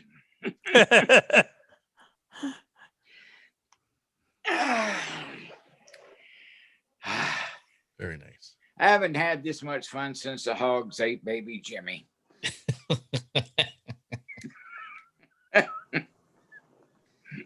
Yeah.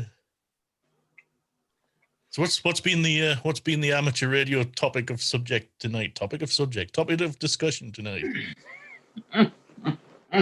Oh, I got a good one for you, Gordon. Uh-oh. The brand new Icom IC705. You want one? Did you buy one? No, but I've been studying it real good the last day or two. If not, we should wait until February. You're all right with the solid state amplifier on it, I think. Pre-existing conditions, as far as the say is Oh, concerned. please, kill it, kill it. Okay. Just Oh God. Yeah, I mean it's only what 10 watts. Yep. On it, Jeff? Yeah. Yep. 10 watts. Which is fine. If you're on the battery. If you're on the battery, right? And what if you run it on DC? What does it do? 25. Oh, that's not bad. No, and they've got a backpack that you can get specifically for it. They got a couple of different antennas for it. You can do you can get a microphone headset that's Bluetooth or wireless to use with it. Mm-hmm. And I can tell you that apparently there was quite a few folks that was interested in it because MTC Radio out of Paris this past week got a whole pallet of them in, and they had them gone in about 4 hours. Wow. Now keep in mind the price, gentlemen. Price on one of those is roughly $1,100. Is it really? Oh. And like I said, MTC had a pallet of them, and he said, "You better hurry and get you one because we may not get some more for a while." Yeah. And everybody thought, okay, yeah, right, that's a good sales pitch. Well, you know what? He had them all sold within 4 hours. This is all band, all mode, right? Yep. 160 through 70 centimeters anyway. Yeah. Yeah. Hey guys, I'm going to check out. Enjoy, Lee. We'll Take talk it to you easy, later. Lee. Take Yep. it easy. You Bye. take care of yourself. Yep. Be safe. Bon appetit. Enjoy. Cheers. Just got to figure out how to do it now here. Hit the little red button. Yeah, well, I'm on a pad, so first time using it. But yeah, Peter, that's not a bad little radio when you read the specs on it. Beef. That radio does not have onboard antenna tuner, right? No. It's a mite tiny to have a tuner in it as well. Yeah, it is. But what would you? But you use never the know. radio for. Well, now, Ken, you could get one of those little battery-operated tuners, the little portable ones. Little LDGs, yeah. Yeah, you could attach to it. Looks like a miniature 7300, doesn't it? Yep. Yeah. Exactly. Yeah, it's like the faceplate's been sliced off, and it's DSP. It's SDR, right? Yeah. Yeah. Wow, that is small, isn't it? Wow. Yeah, it's crazy. The screen's nice and big, though. I mean, compared to the. Yeah, it is. I was watching a video on it, the demonstration of it. Pretty impressive. Great audio. So what would you use it for? Whatever you want. I mean, it's only 10 watts. Yeah. An amplifier on it, you'd be all right. Plenty of guys doing all that SOTA stuff and all that POTA stuff. They're running QRP. Yeah, QRP. It's a super radio for that. I wonder what the battery life expectation is. I forget. 10 minutes, a full 10-minute. No, I'm kidding. No, I read it the other day. It wasn't too bad, depending on. It's all but duty cycle, right? I mean, yeah. You running Morse code or are you running Whisper? Whisper would probably run 3-4 days. Gee, Mark, I'm surprised you don't already have one coming in the mail. Yeah. Yeah. It was tempting. It was tempting. Ed Hatch and I have discussed all of those things for like 3 weeks now and 4 weeks. And I'm still saying that you stack a 9700 on top of a 7300 and you call it good. And don't forget the R8600 for tuning around on other stuff, because they all look the same, and that's what I want in my radio room. You just want like Carl's halfway there, right? Huh? Looks like Carl's halfway there. SSW there looks like he's got a couple up there. He's doesn't have I have both a couple 7300s and one 9700. Got to get you an R8600 to get the whole match set. That's the receiver with all the digital stuff in it. Oh, it's got all the digital stuff in it too. The receiver does, yeah. The ham, yeah. I ended up going with a 7610, and I really haven't looked back. I really like it a lot. Doesn't do UHF and VHF, but I've got a radio for that. Do you want that? Do you want VHF, UHF in your HF radio? I mean, I've got a Yaesu FT991. Well, it's a 991 Alpha because I sent it in to have the upgrade done. That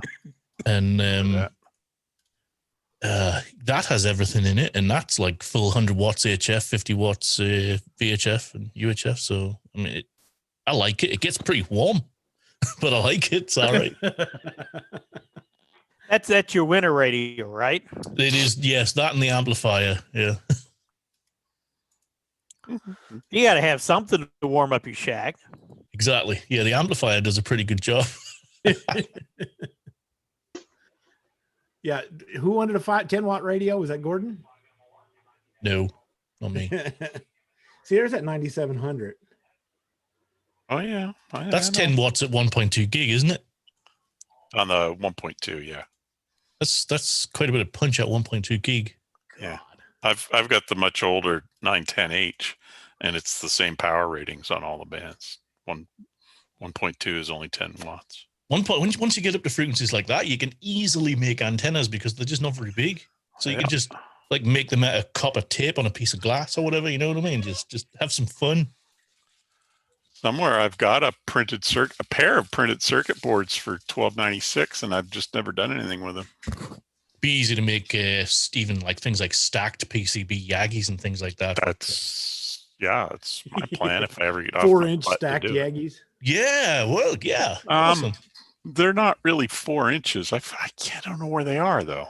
Damn it! I bought a pair of them because they're only like $4 each or something. It was only director driven and reflector. I mean, they weren't crazy long things, but I don't know what I did with those. They may have gone into the box of things I've never finished. You got one of them too. Well, yeah. Well, Mark, be careful pulling up that 705. You'll start looking at that picture. You'll end up buying it tomorrow. Or tonight. I mean, there's no real reason to wait. True. None of that peer pressure here. Right. Well, we always get Mark to be the guinea pig and the one that buys the rigs, you know. And There then, you go. And then when he says, "Oh man, you got to have one of these," everybody buys one. Yep. See, the thing is, you're 10 dB off of that's 1.5 S units. That's not bad. But nobody believes that. Nobody Collins do. Well, I've got that flex, man. And it's in that 5-watt range too. So I already have a radio like that. I've got that 746 that this would have to replace. So which version of the 746?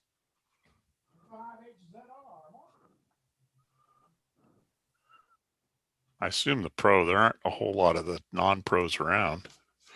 Well, I wouldn't know with Mark. I mean, hey. Well, okay, good point. That's why I asked.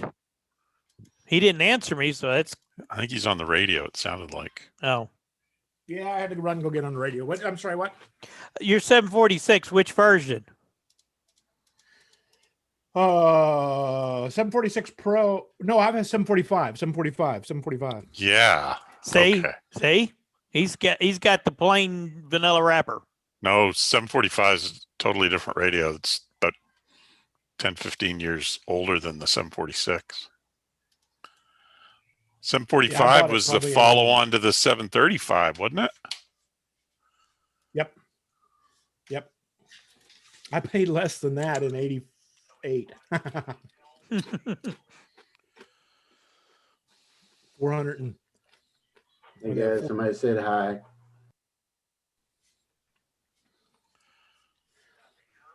Hey, that's got 745's got a vacuum fluorescent display. Wow. How much do you think one of those would go for today? The vacuum fluorescent display? The IC765. 765? Yes. What's that? That was their first. Was that their first DSP radio? No, that was a 781.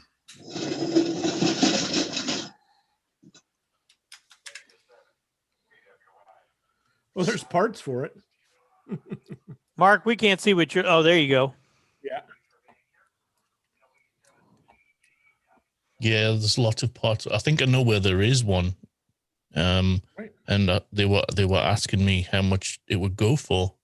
But I'm like, wow, I don't know, maybe about like $50. But yeah, watch eBay is the best way to figure out what something's worth. But if you're not in a big hurry.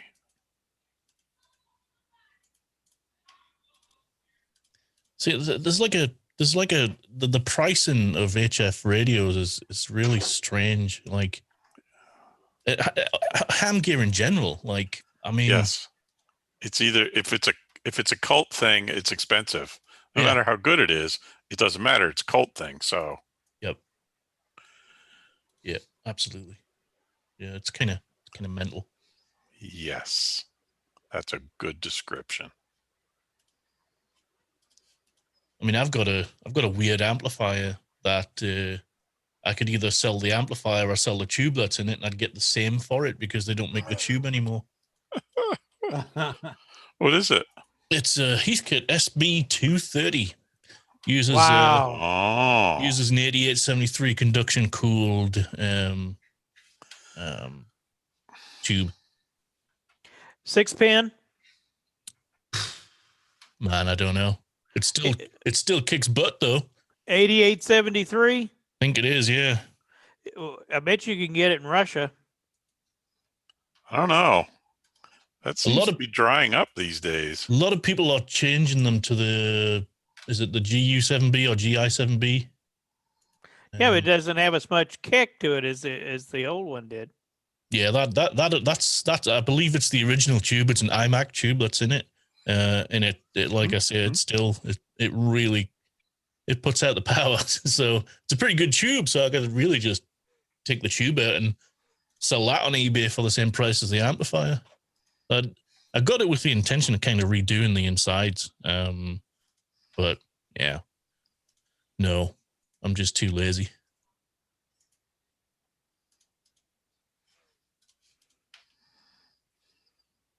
I got a a friend of mine that lives in Rogers, Arkansas, Northwest Arkansas.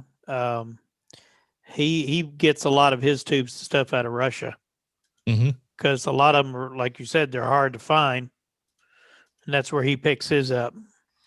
But is he still doing that? Because yeah, okay, yeah, he'll text me a picture, and he'll show me the package it came in, and he says, "Guess what this is?" And I said, "It's either secret information or it's a tube."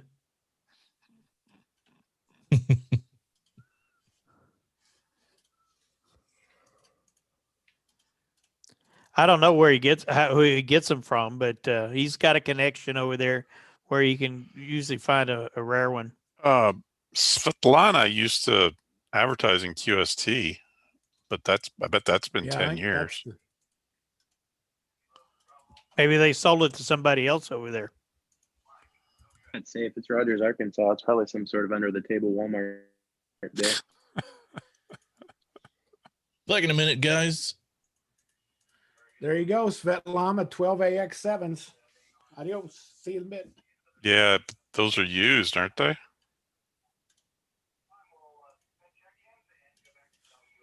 Are those used tubes or are they new? I don't know. All these look new. I thought they were redoing those. Where are they? Where does it say shipping's from, Mark? Durham, North Carolina. Is that part of Russia now? I didn't know that. Yeah. Did not know that. Well, Peter, maybe that's what these guys in North Carolina bought the Russian company. Maybe that could Well, be. no, this is Svetlana tubes. So I'm sure this guy's just buying them here and selling them.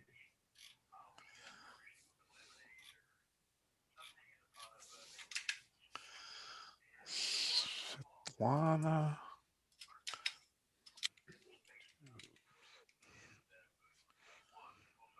Svetlana audio tubes.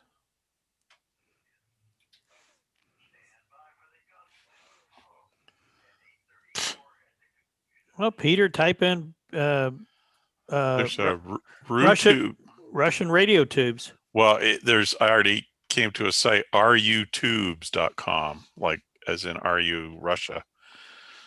And they have all kinds of, they got the 88. They carry the Svetlana what did you say, 8873? Yeah. Let me see here. I bet they got it. Had to use a backwards R. Nope. Wow. No, they don't. Wow. This place, rutubes.com, carries all different kinds of, well, mostly Russia, but other Eastern European countries too. But I typed in 8873 and I got nothing back. So Wonder if they've got a substitute for it. You'd think that would come up if you search for the number, right? You would think. Yeah, I don't see it either. Svetlana, St. Petersburg. Let's see. Yeah, because they've got the equivalent. If you look up Svetlana, they show all the Svetlana tubes, and they seem to be listing the common substitutions. I am not a tube guy, but I recognize some of these numbers. Yeah, I don't see.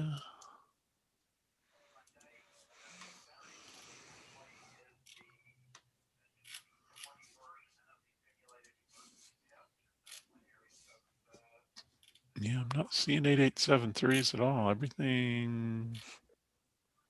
We've got a replacement for the 4CX800s. I don't know.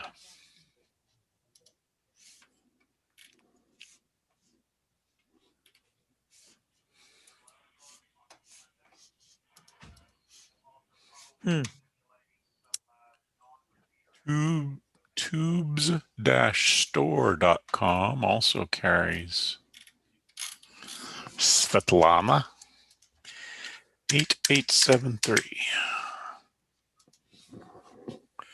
Nah. You know, I gave Conrad a hard time about a year ago. Tubes. And I said, Conrad, you ought to just build some of these. It's not too darn tough. And he said, you know, I was thinking about that. Well, you know, one of the best ones that used to have just about any tube you'd want it was what Radio Shack used to get them. Oh yeah, and they had just about whatever tube you wanted. I don't know where they were getting them from, but Fort Worth out of the warehouse. Yeah, because they bought 12 million of them in 1963. From where? I don't know, wherever he got them in 1963, and they just still had them. They've still got stuff. Well, not tubes, but I get email from them all the time, and the stuff they're selling is pretty clearly the stuff when the stores all closed, the stuff they took back. All the company stores? Yeah, when those went away, they shipped all that stuff back to Fort Worth, because if you go to radioshack.com, they've got it. Actually, have some good deals on stuff every once in a while, parts and whatnot. Radioshack.com? Yep. Now, they don't have technically it's new era old stuff, but technically it's new old stock, but it's kind of old stock. Right. Right. Hey, they used to make some good Micronta stereo receivers. Sure. And their floor speakers were really cool too. For that, you got to go to radioshackcatalogs.com, and then you can relive your childhood.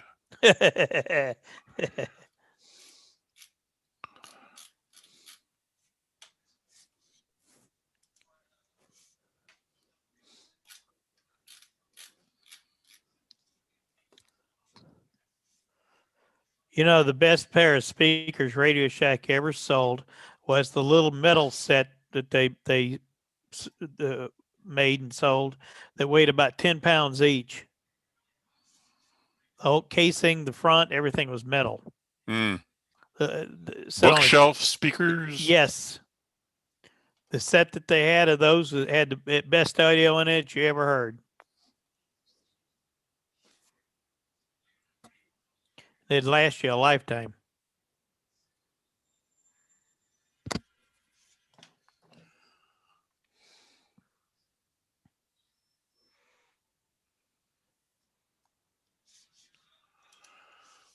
I'd like to have a store with nothing but their parts walls, their swinging doors on about three sides of the walls, and then have all the metal boxes and cases and all that kind of stuff just in that store. That's the only thing I'd have. Yeah, if anybody can find an 8873, more power to them, because I've looked quite a bit. And yeah, just a brief Googling here didn't come up with much. Yeah. Really didn't. And they go for like $500 on eBay, you know? Hey, there's a worldwide shortage of that tube model, so, you know. It's a beast of a tube, though. I mean, really is. One of the best in Oklahoma City, one of the best places, or one that was the most fun for me, was Smitty's Worldwide way back when. Yeah. Over on that was the 16th best. Street. You Before can my find time. all kinds of very cool electronics in that place. You know, when they closed down K&E Electronics, I would have liked to have a poke around there before they got rid of everything in there. Because he had some tubes in there, for sure. I once got a tour of that auto parts store out of Chicago. It covered a full city block. J.C. Whitney. Yep. I actually got a tour of it. They take you around in a golf cart. That's how big that thing was. They only had about 2 million parts.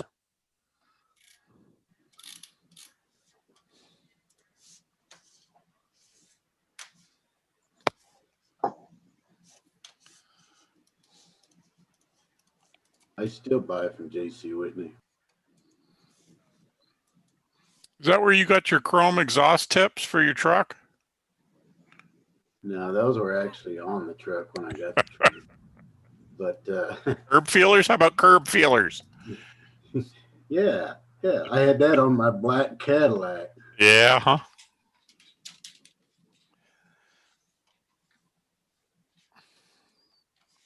God, I haven't seen a car with curb feelers. The welded chain steering wheel. Oh, jeez. You haven't seen a car with curb feelers since you left Chicago, be honest. Probably, but that's because I'm sure if I went to one of those cars and coffee things, I would see one, but they used to have, well, all the little towns around Chicago used to have cruise night. Yep, they did. You see plenty of curb feelers there. And welded chain steering wheels.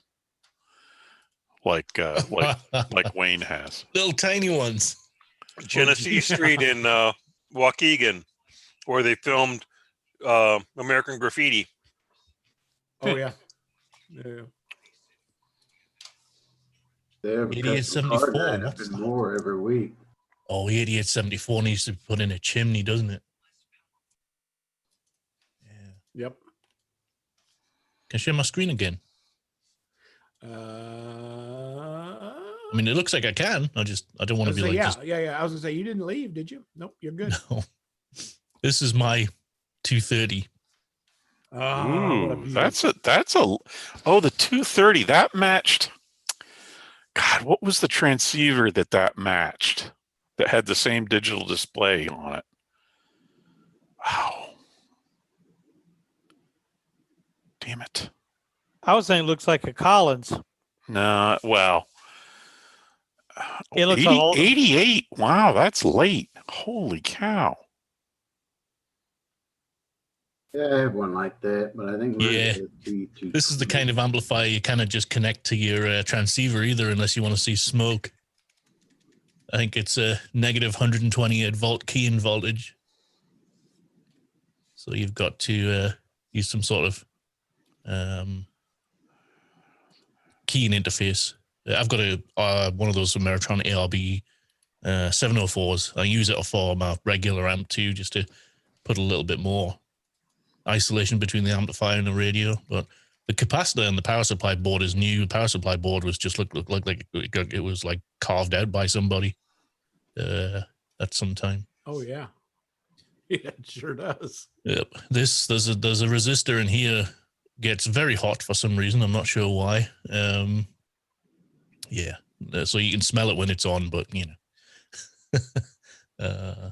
There's the transformer. And there's the tube in the back there with the beryllium oxide block, which conducts heat very well, but will poison you and give you berylliosis if you grind it down and breathe in the dust. Great. But there you go, 8873. You can hardly see but it's IMAX. It's made in the USA. Wow. That is a beast of a tube. Like the weight of the tube is incredible. It really is. So yeah, there you go. 230.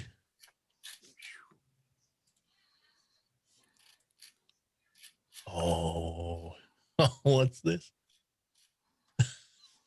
I like that memes thing. Yep. Did you see that thing I posted the other night of somebody? I posted on the Facebook page. I was listening to this guy, and he pressed a button, and his radio belted out a bunch of tones, and it printed his call sign in the waterfall. I thought that was pretty neat. Oh, that's a package for my Flex. I've got that guy. He writes his own software. Yes. So he wrote that all software and put it in there, and you can put your call sign in and dump it out. I think that's great. I don't know why I love it so much, but I thought it was really neat. I guess technically you're still identifying yourself. I don't know. I was trying to figure out if that was legal. I was too, yeah. If you have it's to considered identify- if it's considered an image mode, it's legal in the phone bands. If we're talking HF, if it's an image mode, that's legal in the phone bands. So That's true. how's he doing it? He's just wiggling a tone. Well, of course that's He's doing SSTV, it by right? I mean, varying the frequency. well, so that's probably legal. And it depends on how your waterfall's set up as to how good or bad it'll look. Oh, there it is. Yep. I dumped it. Okay. It's gone now. Thanks, Facebook. It's gone now. Gone forever. There it is. There you go. Hate that crap. Yeah, and I've done that on mine. You put the thing in, and it'll just sit there and oscillate. Basically, it modulates the tone, the audio that needs to put that out. Yep. Really And then neat. the I thought it waterfall was. zips down. That's You know, it's really one cool. of those. Well, that's real easy, but why didn't we all think of that? You know, if you look at the Well, there were people doing that sort of that thing with PSK 31. They had something that would put their call sign vertically in the stream from the PSK 31. Did you never see that? It was weird. I mean, I guess you could just do it by having something to generate the audio and just feed the audio to your radio somehow, right? Pretty much, Right. yeah. And this is his software. I've got the stuff and I've compiled it for my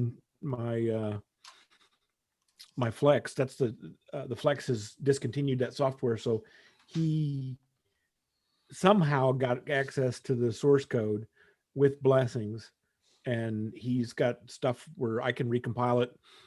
For instance, mine's got my call sign comes out when you run the program in the title bar, it retitles it, and then I can move stuff around on the display and actually code level mess with that stuff. So you And run a he's added Flex, that Mark? Yeah, I've got the Flex 1500, the cheapie. The cheapie. Was it still 10 grand? No. I bought it $500 is what I bought it. Oh, okay. All right. Yeah. Flex 1500. And the problem is that software is integral to the radio. So you really have to, you have to kind of run the radio and the software together, which is, as you're thinking about this, not the best way to do that. So that you have to, that's that little box there to the right. And that's 5 watts. It's a great SDR receiver. And it's 5 watt output. I've talked to lots of places with it. Works great on digital modes. But you've got that software that's going to fall down at some point. And now that I can compile my own software, I don't feel as bad about keeping it, because I can always compile to match whatever's there. You build your own that goes HF software? for 6 meters. Yeah. Well, I mean, it's Windows software. It's not real software, but yeah. Well, that one's Windows. I will stoop to do Linux stuff. Linux. Linux. I grew up in high school, and we were doing IBM 360 versus Unix stuff, trash talking back then. That was back in the 70s, and we're still.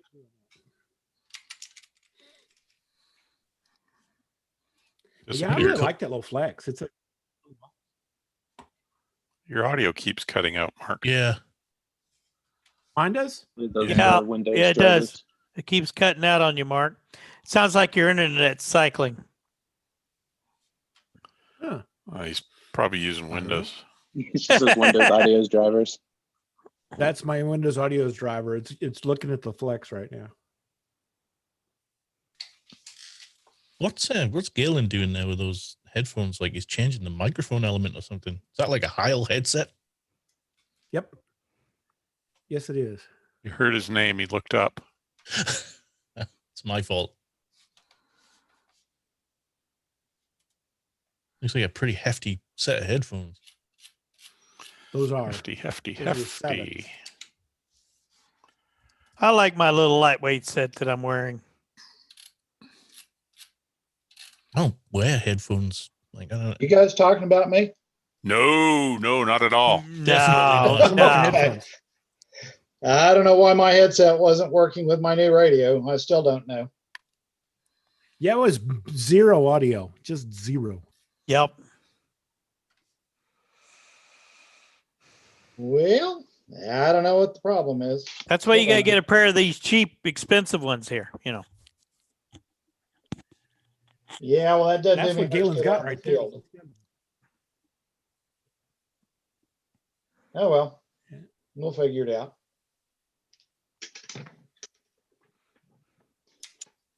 Hey, Mark, last Friday we had in, right? Yeah, last Friday we had a chaos on Echolink. It went down for about 25 minutes. Oh, and my God. the whole sucker went down. And you talk about a panic across the internet.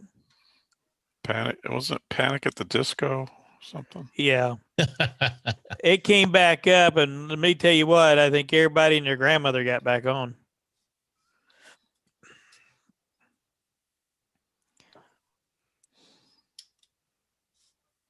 And I've not used Echolink for a long time, probably. I was trying to play with it this just this week. What repeater are you using this area to get on, or do you have like a hub or something? No, Echolink's internet based. Well, yeah, but there are repeaters that are connected to it. Yeah, there's repeaters all over the world connected to it. Not locally, but yeah, there is a couple of them locally. Yeah, actually, Paul McCord jumped in on a YouTube comment that said his Midwest. I forgot that his Midwest City repeaters on Echolink. Oh, okay.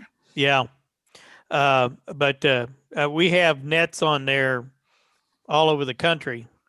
I do the Alaska net. You can do the Alaska net every day from about our time here would be 10 a.m. to about 2 o'clock in the afternoon. And there's quite a few people who get on that, and it's on Echolink. When I started to, when I was messing around with it, really for me, it was just a struggle to find anybody to talk to on it. So I just sort of gave it up as a bad job. Oh, there's a lot of people on there now. That one, like I said, that Alaska net, we got about a third of them that's using HF rigs, and then the rest of them are using the Echolink through a node, and it works good. It's sharp, clear. You can hear everybody good. It's a good net. So, like, whenever you're getting into those, you basically just send like the DTMF codes over, and then like as long as you have the right passcode and you put like the hash symbol in front of it, you're in. Or like, how do you actually go about connecting to Echolink? Echolink is a program. You download it to your computer, and then it will ask you for a call sign because they won't let anybody on there unless you got a call sign. And they verify you. Once they've done that, you pull up the program, and then they've got a whole listing of nodes from all over the world. And you can click on one, and when you click on it, it will connect you to that node, and you can see over in the right-hand side everybody that's on there. Okay. And if anybody, sometimes it comes on with an audio message that says, this is repeater so-and-so in this location. And then you can just hit the space bar to talk and give your call out there and hit the space bar again and listen. And you might get somebody to answer you on those repeaters. You call anybody. Maine, Michigan, wherever you want to, Florida. They're all over. And some of them on there, if you got, there's a program called NetLogger. If you have that on a separate computer from whatever you're doing this, or the same one if you want to go back and forth, it'll list all the different nets that are on at that time. It'll tell you where it's located on Echolink by its node number, and you can find it and click on it, and you can join that net. Okay, I actually tried this last week. I think I was waiting on this Elmer night to ask, but So whenever I was trying to sign up for Echolink, it told me that I needed an FRN so that it could like verify me basically. I already have like a call sign with the FCC. Do I still go about creating like a FRN that's kind of separate, or is there like No, No. if you have a license, you have an FRN. You may Yeah. not know it. Oh, but okay. Yeah, you just put in your call sign. Okay. You put in your ham call sign. I did, and I was on within about an hour because they were pretty prompt that day. And I've been on it for a long time, for years, and it's pretty cool. I've talked all over the world with Echolink.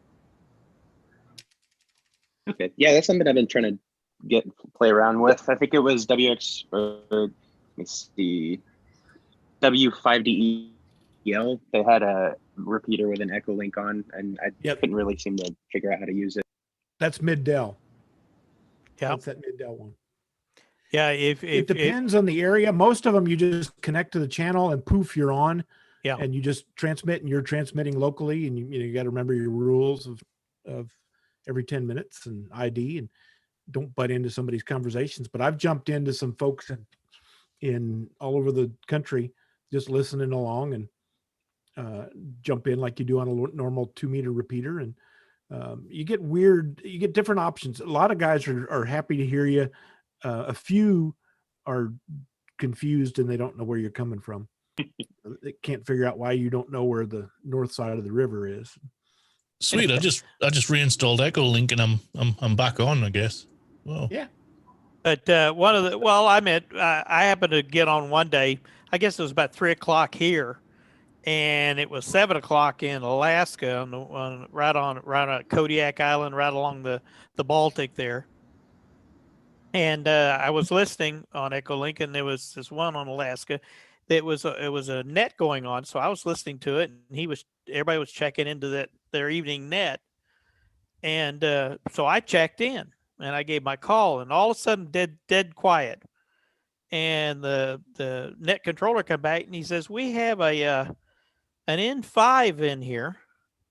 He says, "So where are you, and what you talking on?" And I explained that I'm in Oklahoma City and I'm talking on Echolink, and you could hear a big sigh from them because they thought, "Man, what kind of rigging, what kind of antennas he got?"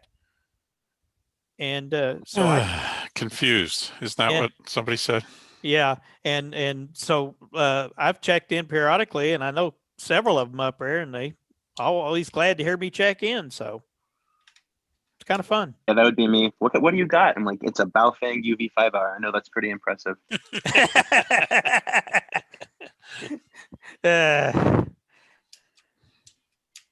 There's your FRN. Whoops, wrong screen. Hold on. Hold on.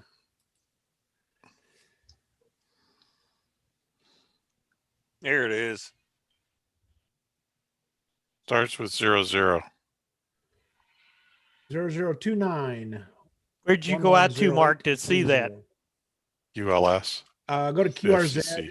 You go to QRZ, pull the person up, and it says there's a button that says View FCC Record. You click that, and that's Or the way you I just usually get it type for in people.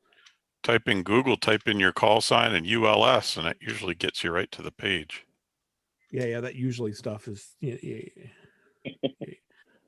I've been fighting with Google. I've been fighting with Google for 3 months. 20 years. No, this is just with this W5NOR page. They listed, in all this madness, they listed 700,000 pages on Google for scarce. Oh, very good. And they're down to 73,000. now that's only half of our pages, though. That's technically that's probably correct, but these were all just jammed in there by the bad guys. And, jeez Louise. What happened was Google's been firing at us. So if they say, well, 700,000, let's just go get these guys, and whack. That's what shuts us down. DDoS by Google. Just remember, Roger, if you're using Echolink, make sure you got a good internet connection and fairly decent speed. Okay. Yeah, no worries there. That's the one place where I'm doing all right. Your your phone should work pretty well. Have you tried? Have you got signed up yet? No, I didn't. I was kind of stuck on the FRN issue. I don't know. If I remember correctly, it seemed like they were wanting my FRN, and I was having an issue providing that. But yeah, I have the email. Yeah, I can take another look at that. That'll get it. Why they wanted your FRN? Why not just your call sign? I did on mine when I did it. I just put my call sign in there, and they verify it, and it's fine after. Like I said, I had mine verified and email sent to me. You're ready to go in about an hour. So it's weird. So like whatever. When you're at this main page and you're looking at all these different locations like Africa, Asia, Europe, North America, like what are you supposed to do from there? You just click on whichever one of them you want. Just literally double click on whichever one of them you want, and it opens it up, and you're on there, but you're not where they can hear you and you can hear them yet until you do the space bar. The space bar is your your PLL button, your talk button, your mic button. Okay, so like, how do you join a group or anything? Well, okay, highlight it. Highlight whichever one you want. But there's ones with links, ones with cogs, and ones with people's little head symbol. Like, what's all the different ones? Some of them put different symbols on there depicting which one they want to describe them, I guess, on Echolink. Just highlight whichever one you're kind of interested to monitor. Okay, node types, conferences, links, repeaters, and users. Yeah. So, and then once you highlight one of them, go up to the upper menu at the top. You'll have a green button and a red button. Yep. Hit the green. Hit connect. Hit the green button. It connects you. Sometimes they'll come back and tell you that they're not. It won't connect to them. Something's not right with the circuit. On there, mostly it's their end. And then it'll connect you. And then you can listen for a while and see if anybody's talking or not. Or you can hit the space bar and give you a call out there and hit the space bar again and listen. See if somebody comes back to you. I accidentally did that one night just out of curiosity at Battle Creek, Michigan. I thought, well, Battle Creek, Michigan, I'll just see if I seen that repeater. And I thought, well, okay, I'll try it. And I keyed up and gave my call and unkeyed and listened. And this middle-aged older gentleman come back on, and he said, "Wow, I haven't heard one of those calls in donkey's years." And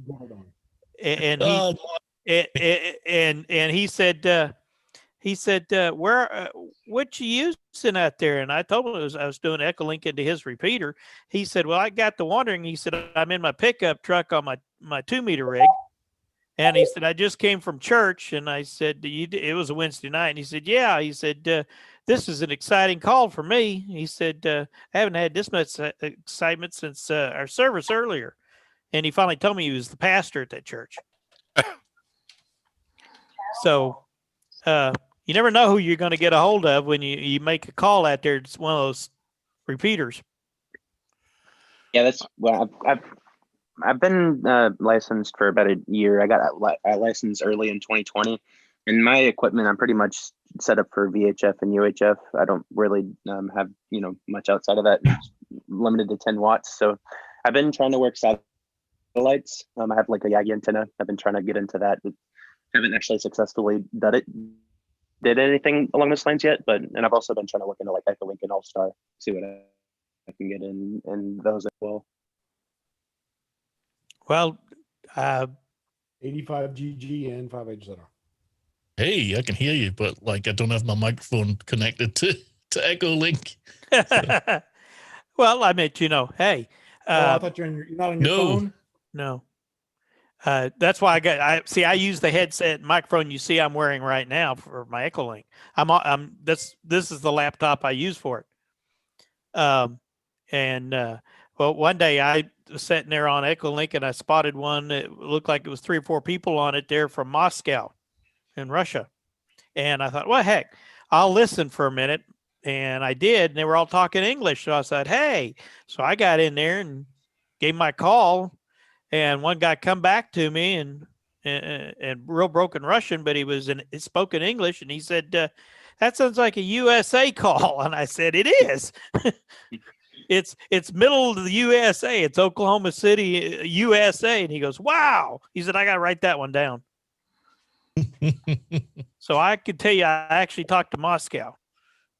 Yeah, I just Mark got a hold of me through it, I guess, by double clicking my name or something. I don't know. Yeah. I just uploaded my license. We'll see how long it takes to validate. It won't take long now. They're a lot more efficient now than they were back when I did it, which was way back. And but what node are you on? Talking to me? Yeah. I just did him direct. Oh. You can do that through Echolink. Well, pick up the WX link. Where's Larry? Are we gonna get people mad at WX link? WX talk. I don't think anything's active. I'm trying to get Ultra VNC so I can see my nodes from here. I can't see my nose except if I have a mirror. Oh.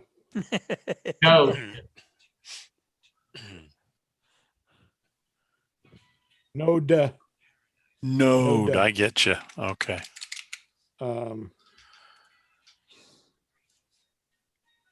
Let's see. WX talk is usually there. Yeah, it's the bottom, Mark. Yeah, it's in the red zone. Skywarn and NHC nets. Yeah, it's in the red zone. Yep, that's usually a good one. Yeah. The Echolink, the Echolink software defaults to dial-up. Well, You have to manually select DSL, cable, ISDN, or other above 56K. Well, yeah. When was this software written? Holy cow! Peter. Let me give you a hint. Try. If I remember correctly, it was 85 or 86. Oh God! I got on in about 87. Oh God! So right up to date is what you're saying. Right. It is. It's fine. They update it every year. I got an Apple tax attitude and use real equipment, man.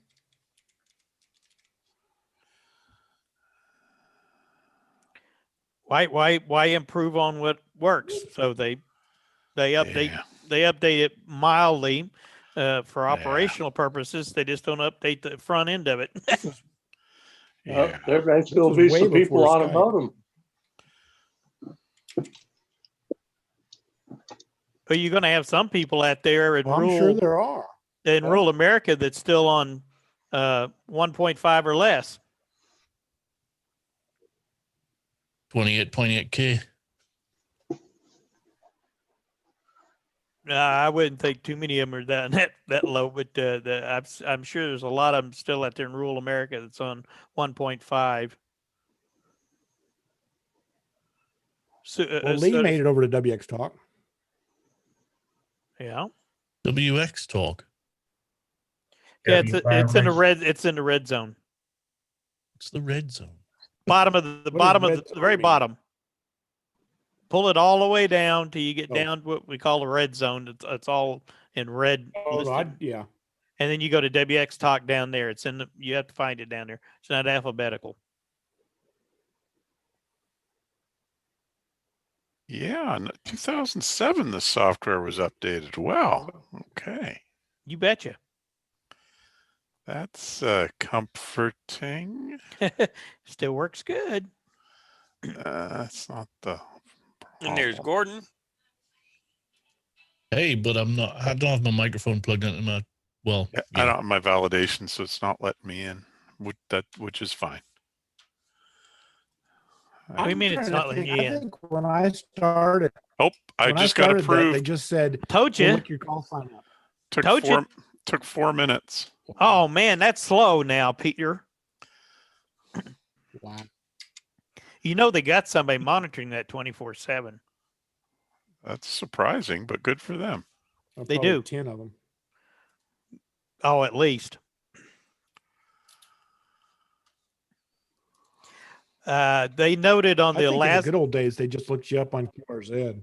Yeah, but they noted the other day on Echolink on the Alaska net, we were getting about 30 or 35 of us in there daily, which is pretty good. All of a sudden, with the pandemic and everything, we were getting about 60. Echolink has jumped about 5 times since the pandemic started and everybody had to stay home.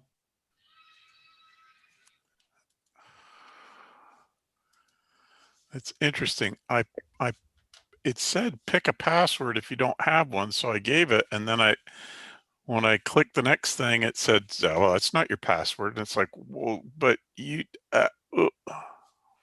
You sure you've never been on it before? No. Did they send you an email? Yes. Didn't have a password though, and I don't see where to reset that either. There's a place on there you can reset it.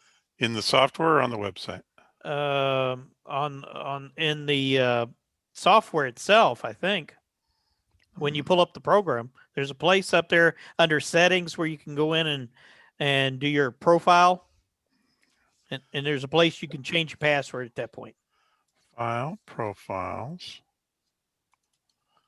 There's a main profile. I can add one. Following information was returned by the remote server. Incorrect password. So put in a new one. Forgot. Well, if you have forgotten it, see the validation section on the website. All right, I can do that. Yeah. I can do that. Not unless for security purposes, they're giving you a temporary one to put in now. Already validated. Okay. I just saw it. There it is. Reset your pass. Change. No, I don't want to reset my password. Yeah, that's what they're doing now is for security purposes. Reset it. Yeah. Okay. And 5. So see, they have updated their technology a little bit. I'm just leery of 13-year-old like one of those IT Windows softwares. I mean, that's like old. But it works. That's not the problem. Security's a thing. Connect now. failed. No route is available. This uses some wacky ports, Gordon. Do you have some stuff? Do you have a firewall blocked out pretty hard? Yeah, I do, but I just disconnected from my Wi-Fi. Turn So I'm off just your- on. Yeah, turn off the Wi-Fi. It should. That's what I have to do here on mine. That's what I did. Yeah, it still doesn't like it. Hang on. You've got it. It has 2 ports that they use, and you got to go in basically in your software and tell it to allow those 2 ports to go through and nothing else. And I do that for Echolink. That way, I'm still secure. Yeah, I did That that. would just said I had bye-bye. it set up on my router.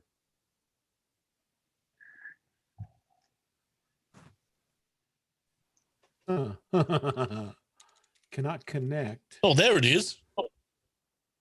How about that? You're in.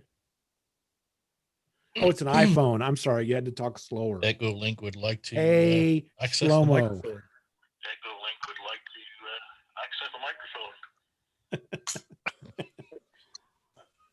Apparently, you let it in. Alpha Delta 5, Golf here with you. Alpha Delta 5. Golf here with you. That was a lag in internet. Yeah, it was.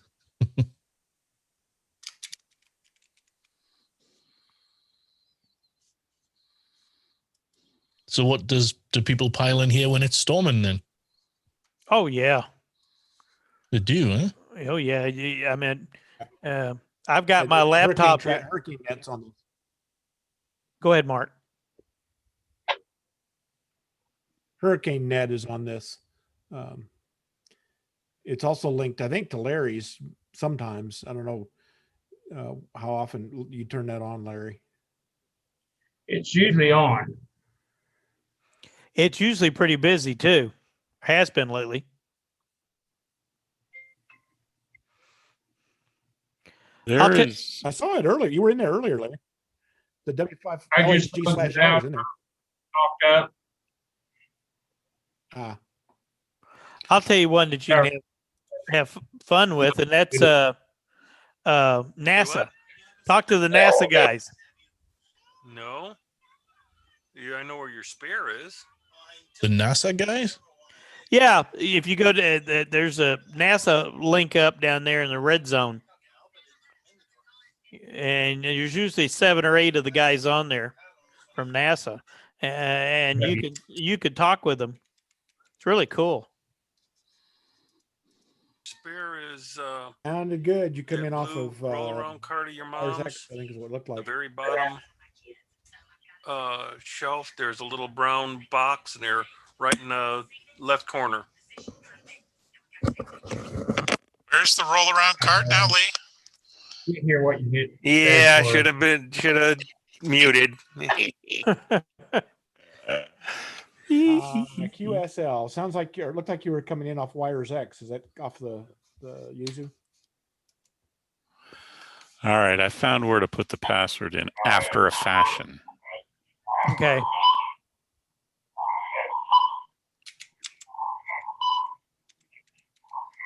But I changed my password now, so oh.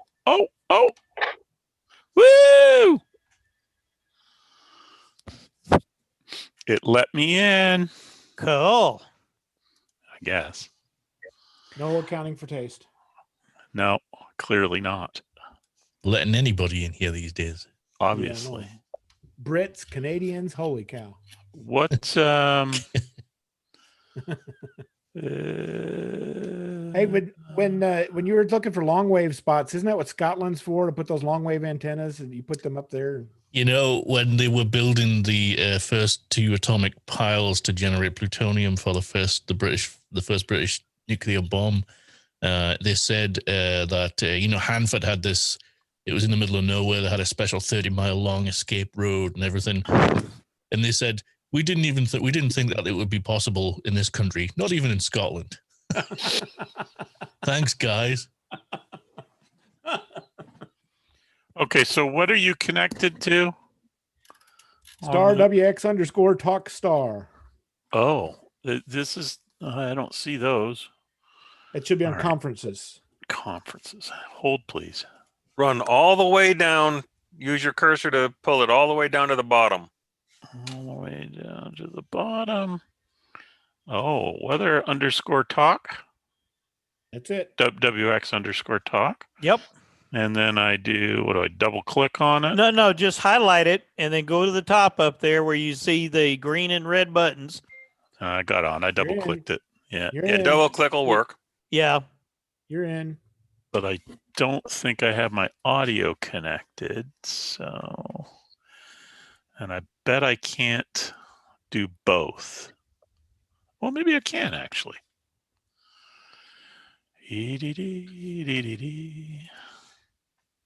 Mark, you're the one who brought this up, and you're not in the group, in the WX Talk group. Come on, get with it. Well, the problem is it bogs down. My Zoom is set up here because it's all on the same laptop. That's why I was happy I picked up that Acer the other day. It's got a camera built into it and everything, and I thought, okay, this will work.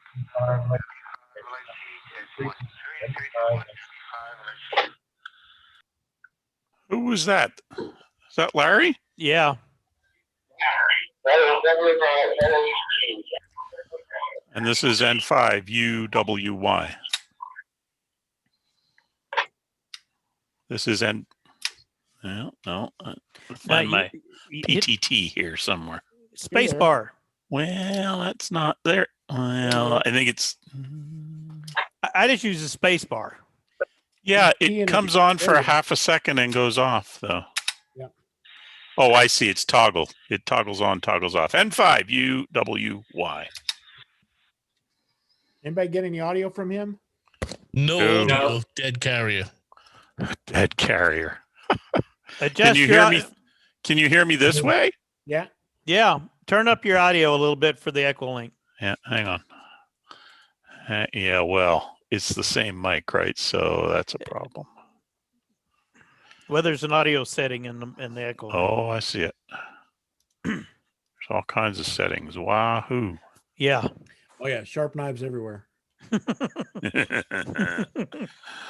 Yeah. Don't tell him that, Mark. Oh no, I could tell from the software that there were sharp knives everywhere. Roger, you get signed in, or have you tried that? I'm actually trying to get into the FCC Universal License System. So I don't have a Windows computer to do this on, so I was trying to do it on my phone. On my phone, it's making me log into the ULS and then download some form to upload for approval, but I don't recall ever making an account here. Yeah, oh yeah, you for ULS, well, yeah, that's probably right. Yeah, you would have to for FCC website. What they want you to do is download a PDF copy of your license and upload it to them. Yep. Yeah. So that's what you Infinitely easier on a real computer, I'm afraid. Yeah. I found where to change it from spacebar toggles to spacebar acting like a PTT. I just got to get my sound set up right here. Well, Roger, if you got it, do you have a Linux box around? Yeah, I have a MacBook that I'm on now. That you can go to the website there. there. You go. Yeah. You can go to the website from that. So I have my call sign pulled up on FCC. Should that tell me my FRN? Oh yeah, you're right. I do have an FRN. Everybody does. Okay, I got a challenge for everybody. UWY. Nope. No. Didn't work. Nope. I got a challenge for everybody now. You didn't key it, Peter.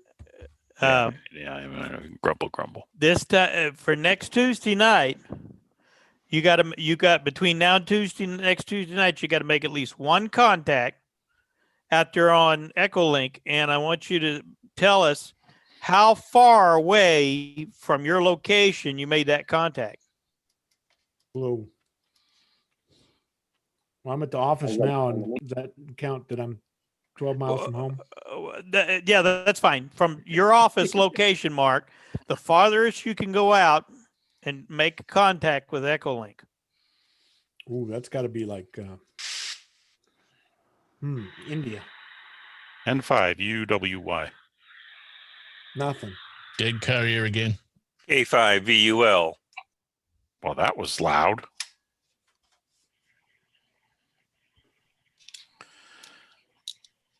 You're still transmitting. I didn't hear anything audio there though. Did anybody hear Lee's? No, I didn't. I didn't hear Lee.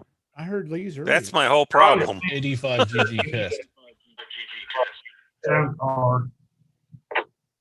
Good audio, Gordon. And 5HZR test.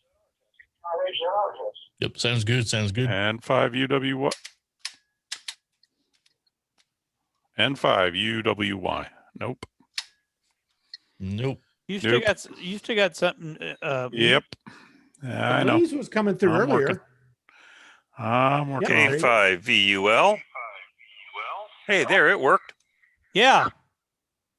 Was that through the Echolink? Was through everything at my end. anyway. Echolink and then coming back to you on the Zoom. Yep. Cool. It's working. Yep. You had bad audio for a while, but it's better now. The very first one sounded good. N5 UWY. Still a dead carrier, right? Yep. Yep. Yep. Even worse, it's noise. See Wayne's in there now. Hey, Wayne made it. Wayne's World.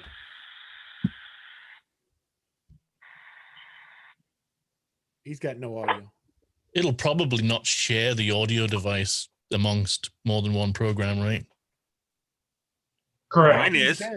That's what I'm thinking too. Yours is? Mine is. Computer will. I'm on one computer, one headset, and running. You guys are that's I'm guessing you're hearing me off of the WeatherNet Echolink. Both of them. It sounded like it. Yep. It came back to you. But most of the time it will work on one. That's You okay. can- I have many audio devices.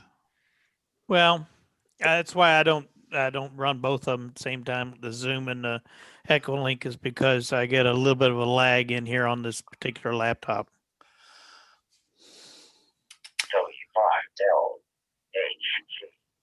N5UWY. There you go. There you go. Yay! Yeah, I switched microphones. N5UWY. That's what it was. Yeah, I wouldn't normally be trying to do both of them at the same time, but that's the whole thing. Is I've had this thing set up on the computer for a year and a half or something like that, and couldn't get a hold of anybody. And I'm like, I don't know if I'm got the thing set up right or what, or just picking dead repeaters or nodes or whatever. So looks like it works. Just one thing you want to keep in mind is whichever one you double click on and you want to try to contact out there, take note of the time, because you may be trying to yell out there on somebody's repeater site or something at 3:30 in the morning. Well, I was their time usually going to either like Fort Myers, Florida, or someplace in Missouri, something where like my family is at and stuff like that.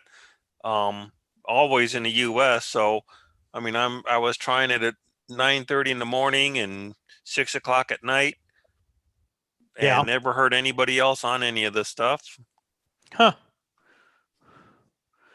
So I just didn't know if it was ever working or not. It's a tough thing because if you put it on an active repeater, it usually confuses, to use Peter's word from earlier, it usually confuses the people locally when folks drop in. So people put it on an unused computer or unused repeater, and then you don't get much benefit out of it. So well, now one thing that like Mark and Peter both said, I mean, yeah, it would confuse people. But if you've done it a long time, if you know that you go out to that one of those repeaters and you know it's way out there and it's out of 5 zone, you can give your call and say at the end of it Echolink. And then they'll come back to you and say, hey, that's a good connection. I'm hearing you, and I'm actually talking to you on a mobile rig. So, I mean, if you say Echolink after your call, that helps sometimes. I think if we're ever in a position to hook this up on a repeater, it would behoove the person running the repeater to make sure that the Echolink originating audio had a different courtesy tone. Yes. So that it was immediately obvious that the audio was coming in from afar. Yes. Good point. Because otherwise, sorry. Go ahead. The Echolink software can do that, especially if you get the add-on Echo Producer. You can do all kinds of things with Echo Producer. Messages and greetings. Well, this is fun. I learned something tonight. Yeah, I have a lot of fun on it. I use it all the time. Oh, I won't tell you what I think of all this stuff, but hey, but I did learn something. Hey, for us computer geeks, hey, it's amateur radio and our favorite hobby, which is computers. It isn't. No, it's interesting, but yeah, it's okay. It's just another form of amateur radio. Sure. Just like digital mode and just like, DMR. Using a remote radio like I do all the time. There you go. Yeah, I mean, it's going to ruin the hobby. Just oh no, it's not. No, no. That's FT8. Yeah, that's right. That's FT8. Yeah. Oh, it's FT4, whatever the new one is. What's the? I don't know. Well, cool. We got them all running. Larry, are these coming out on your repeater over there? Are you linked in? Yes. Hey, I'm on Are they, LinkedIn. Is that anything? No, that's I'm different. LinkedIn too. That's different. Are they coming out on Yaesu or are they analog over there? I've got my Yaesu set at analog. It'll take in digital, and you can get to it from Wires X room. I think it's 43234. Let me bring that PC up just a second.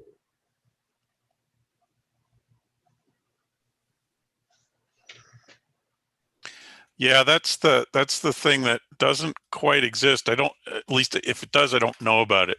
Is we really need a cross mode bridge that lets D-Star DMR and YSF and whatever There else you and go. Echolink. Wow, that'd be something. Yeah, I mean, and it's there's already people transcoding the audio to get from one to the other, and the protocols are different, but it's the digitized audio that's. Oh, somebody just called on Echolink there. I got all confused because I've got that on another speaker too. I got so many audio devices here. There's some poor guy in Pennsylvania that's listening to all this nonsense. Yeah, probably. No, it's N3FE is got a repeater hooked up to this. Oh wow. Yeah, you're right. Peter, that what you were talking about, all the different link ups to the different modes. Yeah. Have you seen Bridgecom's new hotspot? Yeah, it's multi-mode. I've got it somewhere. I've got a hotspot here somewhere that does multiple modes. It won't. The one I have won't transcode as far as I know. But what I'm looking for is a service that, D-Star comes in and it's immediately retransmitted out on DMR and YSF, or it's on YSF and it gets retransmitted out on. That dog has a hat on. That is fantastic. That is fantastic. I could see Gordon grinning there, and I A thought, hat I'm not with braids, blonde I braids. saw that. Well, yeah. I mean, perfect. Well, of course. My wife had to bring in our dog. I wasn't quick enough to get a screenshot. Damn it. Oh, here, set it up. It's recorded. There you go. Get your camera. Aww. Did I get it? Did I get it? Come on. Oh, I'm grabbing the wrong screen. Hello, look. Oh, come on, there we go. There we go. Hang on. Okay, let me capture a rectangle. She must like you to put up with that. I need. Oh, the top of the hat's missing. Yeah, it's faded into the background there. Let me get rid of that. Virtual background none. There we go. Close. Battery's running. Oh yeah, the battery's running low. There we go. There's the hat. I just got a screenshot. That's awesome. Oh, Thanks, Lee. she's a sheriff. That is awesome. Yeah, right where your finger was. Hey, Mark, I think you should make this the thumbnail for the video. Oh yeah. Everybody should get their picture taken with their animal. All right, guys, I'm going to sign off here. All right, that picture Peter, you have a great week. Remember the challenge. Remember the challenge. Yeah, I do appreciate getting me set up on Echolink here. That's interesting. I will play with that while I'm supposed to be working tomorrow. Right. Yes, I appreciate that too. Yep. Very good. All right. See you later, man. See you guys. I ought to do good on the Echolink thing. I'm going to get on. There's a Boy Scout Jamboree on the air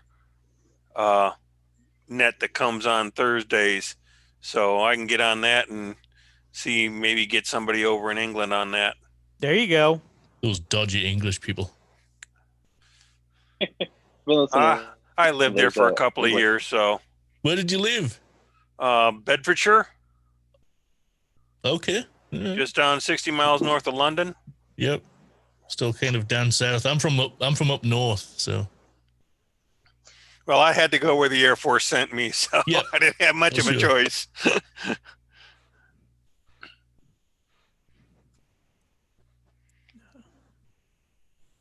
It was fun being able to jump on a train and get into London and spend the week playing on the tubes. Yeah, you can spend all day on that thing.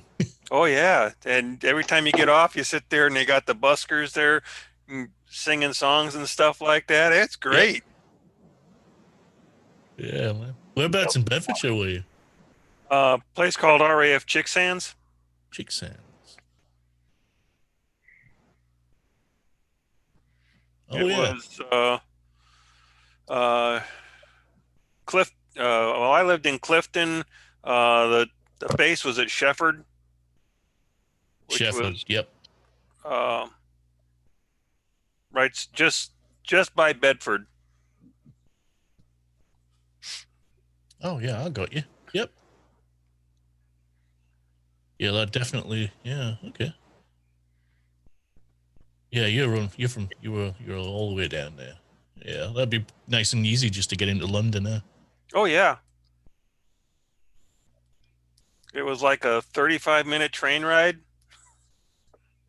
Awesome.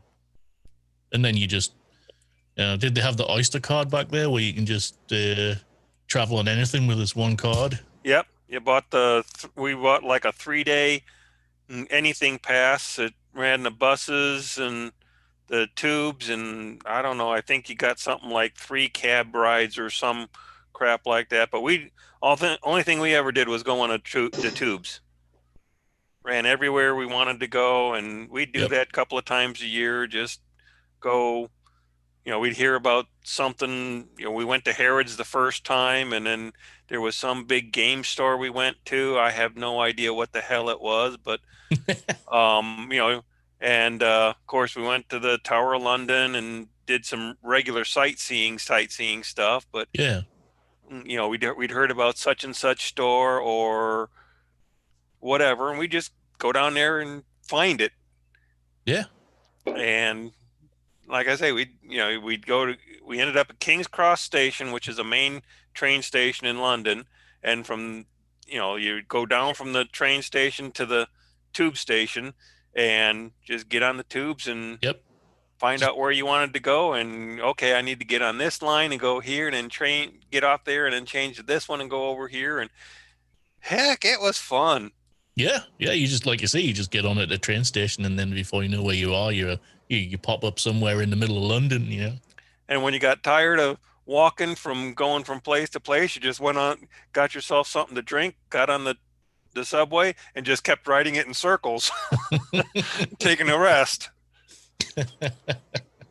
Good stuff, man. Good stuff. Nice thing about it is that the subway's not scary there. No. It was very nice. A great way to travel, and the pass is awesome. Never thought about it being scary. We go on to scary. Leicester Square Saturday nights, and you could get discount tickets for the shows, and go basically do like an off-Broadway kind of thing, and that was good fun. Never thought about the subway being a scary place, but yeah, I guess. Well, it is in a lot of cities. Yeah, I bet it is. Go to New York, and it can be really scary. Yeah. Wow. Well, never felt unsafe in running and traveling in the tubes, and that is really very well done. I've been there for such a long time. They used to run steam trains in them, which is insane. Yeah. All right, guys, I'm gonna back out. Good seeing y'all. See you later, Wayne. See you, Wayne. Be good.